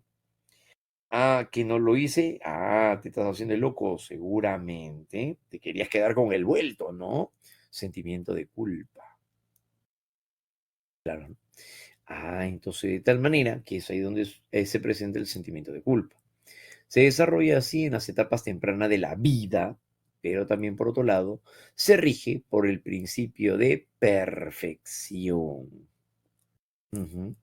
Pero se rige por el principio de perfección. ¿Qué significa el principio de perfección? Actuar de manera correcta. ¿Ya? De eso se trata entonces, ¿no? Principio de perfección, se trata de hablar o expresarse, el comportamiento se basa en lo correcto, ¿ya? Entonces, eso vendría a llegar a mostrarse en ese es el super yo, ¿bien? Pero el super yo puede llegar a presentarse un conflicto con el ello. Un adolescente cuando llega a terminar de ponerse al día, mientras estaba terminando de ponerse al día, el pequeño, su hermanito, entra a la habitación del hermano mayor jugando con su pelota. Un cabezazo que da, le cae en el escritorio, dejando caer un vaso de chicha morada sobre el cuaderno en el que recién se había terminado de poner al día. En ese momento, el adolescente se vuelve poseído más bien él. Claro, entonces de tal manera que implicaría, implicaría la parte del ello. Y se muestra de manera destructiva. ¿Qué has hecho? Mira, lo agarra al pequeñito, al pequeño Toby, chiquito y gordito. No puede correr muy rápido, lo alcanza el gordito. Y comienza a reaccionar de manera impulsiva, ¿no? Claro, entonces al momento de reaccionar de manera impulsiva, entonces reacciona así, ¿no? Bien, a ver, un momentito, chicos.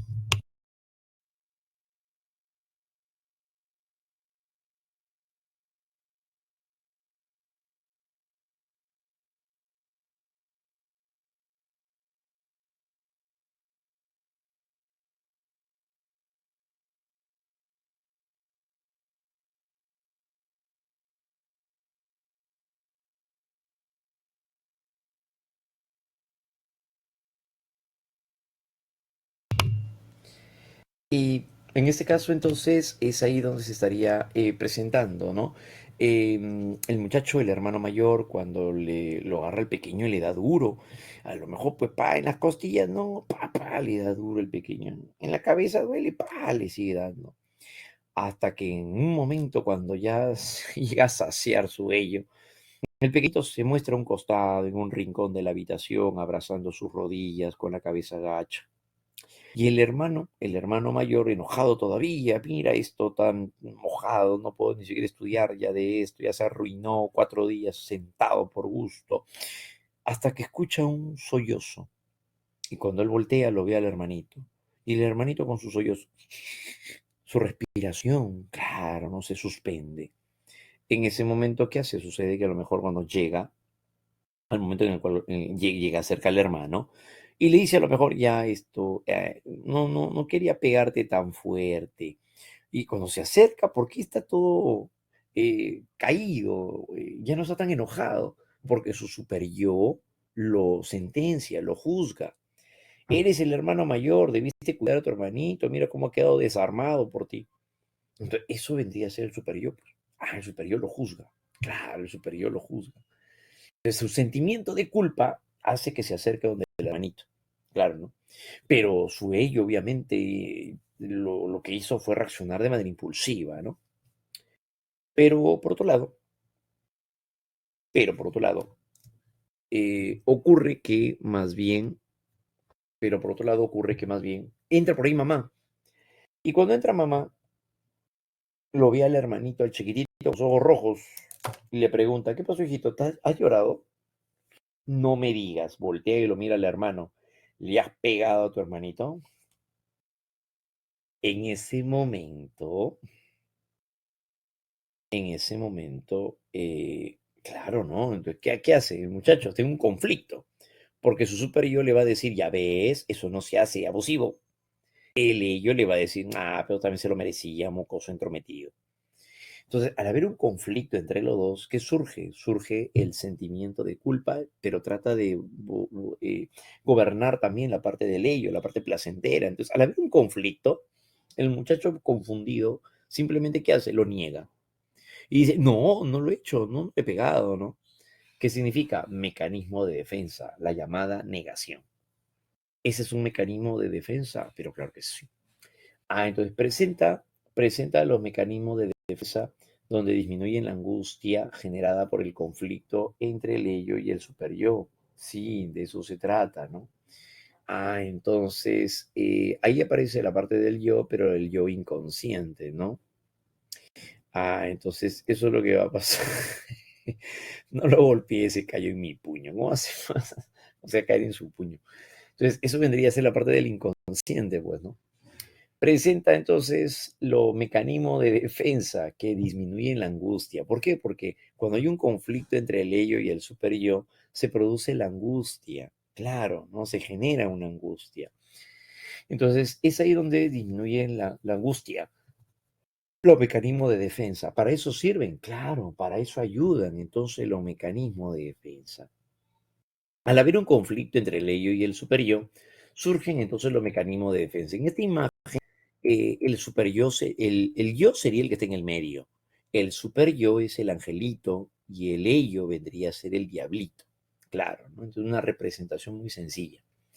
La conducta manifiesta del yo está determinada por las fuerzas instintivas del ello y la participación del superyo. El ello presiona al yo para que actúe según los impulsos agresivos y sexuales. Para que actúe según los impulsos agresivos y sexuales. ¿Quién? El ello presiona al yo. Pero también el superyo presiona otra vez al yo, o sea, los dos presionan al yo, que para que se ajuste a los principios de realidad que le corresponden, prohibiéndole que dé curso a tales impulsos. Claro, entonces el superyo le dice, no lo hagas, el ello le va a decir, no, hazlo. Entonces el yo se queda confundido. Entonces el yo, entonces ahora opera para poder reducir la angustia generada por el conflicto entre el ello y el superyo que va a llegar a emplear. Ah, bueno, pues para eso que emplea ahora los mecanismos de defensa. Los mecanismos de defensa ocurren cuando se producen conflictos entre el ello y el superyo y al generarse la angustia, lleva al yo a defenderse utilizando mecanismos. Estos mecanismos son inconscientes y atenúan también la angustia. Pues sí. Y ahí es donde se pueden manifestar de forma verbal, pero en ocasiones se pueden también expresar de forma representativa, como por ejemplo en el caso de los dibujos, en el caso de escrituras, en el caso de acciones.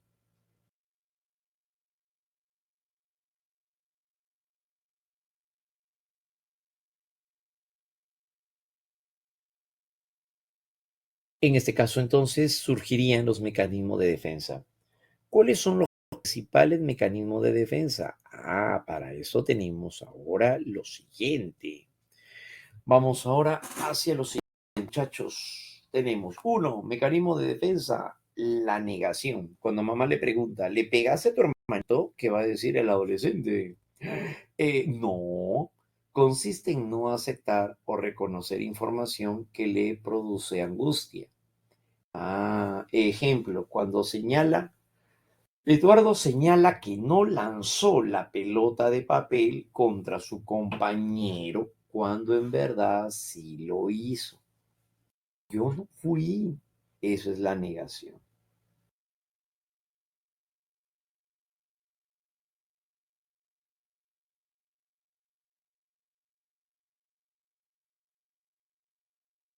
Eso sería entonces la negación. Claro que sí. Ah, entonces implicaría la negación. No, para nada, no. Es la negación.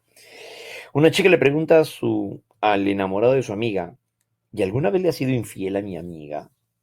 Así sea, así ha sido verdad. El varón, pues, ¿qué va a decir, no? No, jamás haría algo así.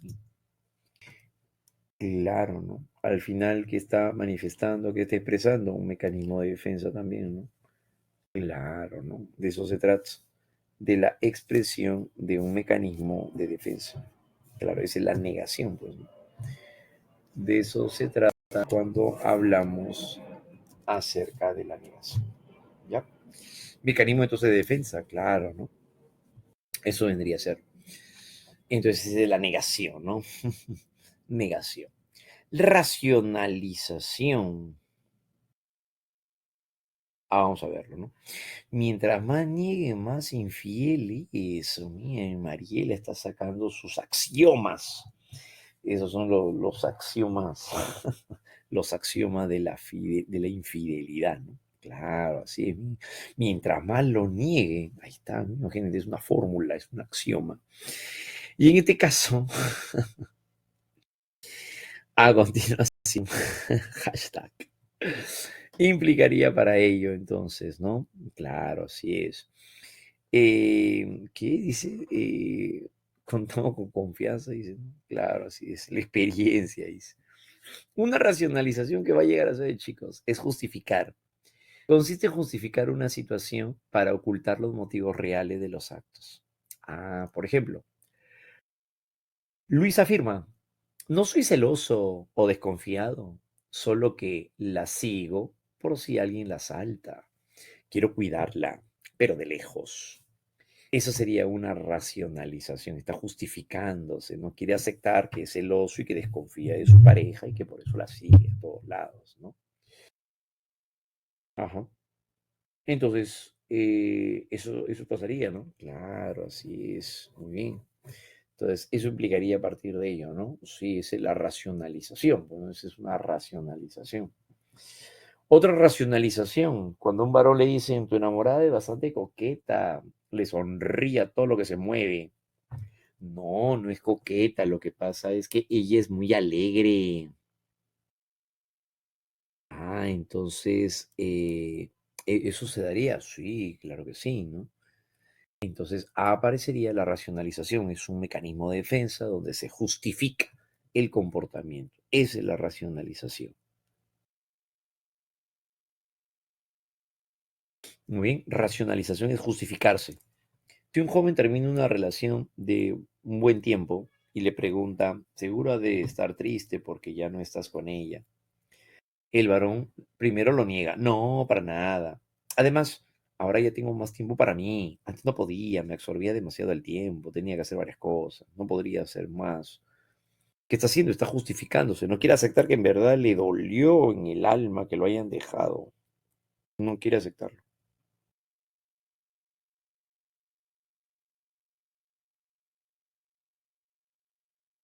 Entonces, por esa razón, aparecería la racionalización, ¿no? Un mecanismo de defensa donde se justifica. La proyección.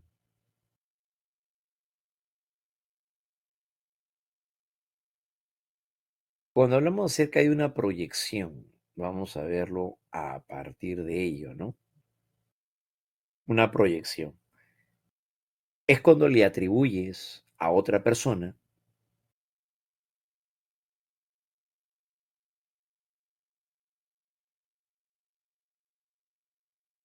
La proyección es un mecanismo de defensa que consiste en atribuir a los demás aquellos deseos o condiciones que son inaceptables para nosotros. Por ejemplo, Mariela le dice a su amiga, ¿por qué sonríes? Seguro estás coqueteando con alguien, cuando en verdad ella lo hace. Entonces la coqueta es la que le está preguntando, sí, ella es la coqueta. Ella en verdad sería la coqueta, coqueta, coqueta. Así es, ella vendría a ser. Entonces de tal manera que lo que está haciendo es proyectarse, sí, le está presentando la característica que ella no quiere aceptar o reconocer de sí misma, se lo atribuye a otra persona. Sí, de eso se trata.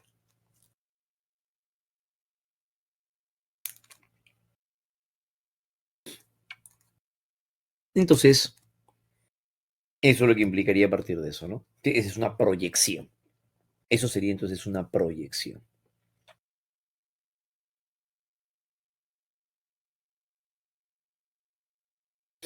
Cuando el que te engaña cela porque piensa que es igual a... buena, buena, claro. De Cristina también. Son experiencia de vida, heridas de batallas, guerras truncadas. Y todo lo que han vivido estos chicos. Está muy bien. Excelente, ¿no? Ahí está, por ejemplo, es una proyección, claro, ¿no? Claro que sí. Tanto demoras en llegar, a menos que te hayas encontrado con alguien, seguramente, cuando en verdad él cuando demora es porque se encuentra con otra persona. ¿Se daría? Sí, claro que sí. Entonces, a partir de ellos, ¿no? Claro, así es. Ajá. Los sí, ejemplo de la clase. Eso implicaría entonces, ¿no? Entonces la proyección, pues, ¿no? Esa es una proyección. Claro, entonces ahí el infiel cree que también le van a ser infiel en algún momento, ¿no? Es una proyección, por supuesto, por supuesto. Cuando el varoncito llama, ella tiene apagado el teléfono. El varón en ese momento le carcome la duda y todo lo demás. Proyección, claro, ¿no? Se daría, ¿no? Muy bien. Entonces, eso, por ejemplo, se llegaría, esa es una proyección también, ¿no? Claro, el ladrón piensa que todos son de su misma condición. Claro, por supuesto, ¿no? Es una proyección excelente, ¿no? Claro, ¿no? Muy bien, muy bien, ¿ya? No contesto por eso, dice no. Estaba jugando, dice. Ujú. Puede ocurrir, claro, ¿no? Aceptar eso. En una regresión consiste en realizar conductas que antes habían sido superadas, pero ahora están presentes, ¿no? Ante la pérdida del afecto o de situaciones estresantes.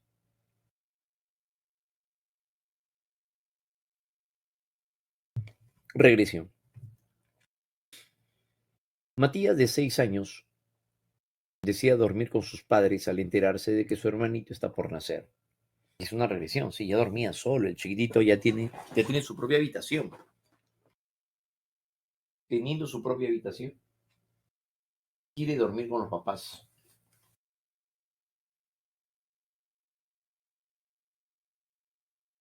¿Qué significa? Una regresión.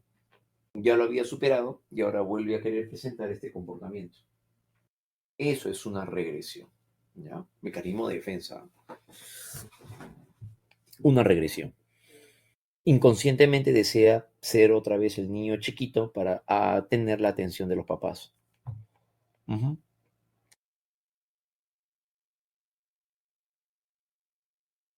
Esa es una regresión.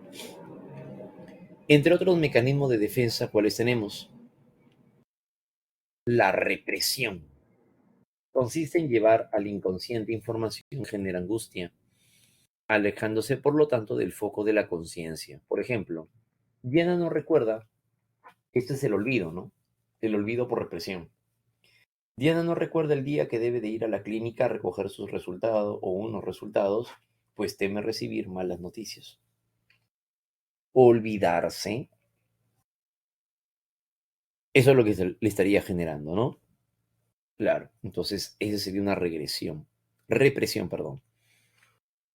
Ah, ya, correcto, a ver.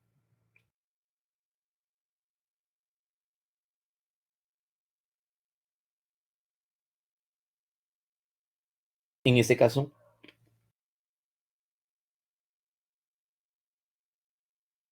muy bien.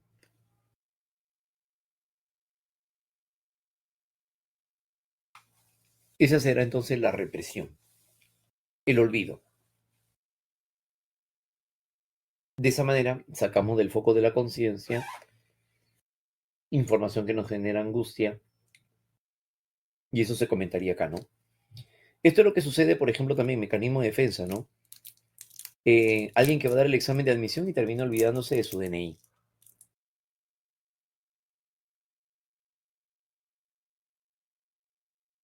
En un evento tan importante como el examen de admisión, olvidarse de su DNI. Lo que pasa es que inconscientemente este muchacho no quiere dar el examen porque no quiere estudiar una carrera que le han impuesto papá y mamá.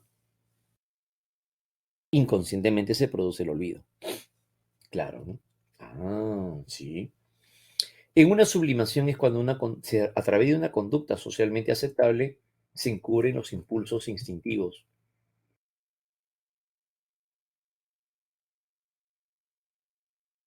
Alguien tiene o presenta el impulso tanático de destruir, golpear, lo sublima y se vuelve boxeador. Marcos, quien presenta deseos tanáticos, lo sublima a través de la actividad deportiva del boxeo.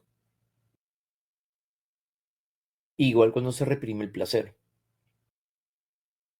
o la curiosidad sexual. En este caso, al momento en el que una joven reprime la curiosidad sexual, ella, por ejemplo, se vuelve artista, pinta desnudos. Ella venía de familias muy religiosas. Cuando en algún momento, ahora ella decide ser artista, pero solamente pinta desnudos. Y vienen los muchachos con sus batas. Y la chica dice, muy bien, a continuación, chicos, fuera batas. Se colocan como le hemos ensayado. Y todos los chicos ahí desnudos. Y ella comienza a pintarlos. A ver acá, a ver allá. Ujú, de costadito, excelente. Uy, acá me va a faltar pintura, ya muy bien. Comienza ella a darle una pincelada a todo eso. Para la forma como lo entiende en la sublimación, em, es donde entonces llega a presentar una conducta socialmente aceptable que encubriría los impulsos fanáticos, placenteros o destructivos. Esa es la sublimación. A través de una conducta socialmente aceptable. Un pirómano se vuelve bombero. Ese es sublimar. Un pedófilo se vuelve profesor de primaria. Eso es sublimar. Ujú.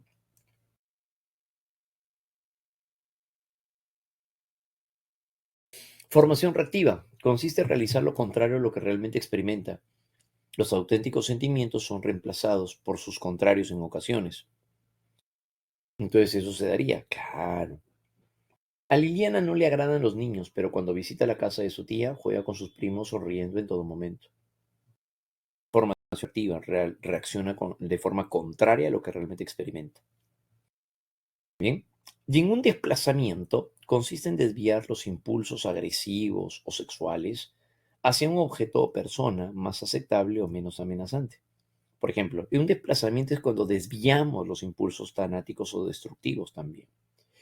Ernesto, quien tuvo dificultades en su trabajo, llega a su casa y discute acaloradamente con su esposa. Entonces, la frase, no te la desquites conmigo, eso representa el desplazamiento. El impulso tanático no iba dirigido hacia ella, sino al jefe. Pero como no está el jefe, lo que él hace es desplazar, es desviar sus impulsos destructivos, pero ahora con la esposa. Eso es desplazamiento. ¿Ya? ¿Listo? Muy bien, pero son mecanismos. Todos estos son mecanismos de defensa. Al regreso, muchachos, vamos a revisar la teoría psicosexual de Freud. Claro, no hay un videíto bastante particular para que se pueda entender un poquito mejor la teoría freudiana respecto hacia este último punto. ¿Ya? Bueno, chicos, entonces regresamos con anticipación y ya nos estamos viendo para nuestra siguiente parte, nuestro siguiente bloque. ¿Ya? Listo, muchachos, excelente, nos vemos. Entonces, chau, chau, chau. You are currently the only person in this conference.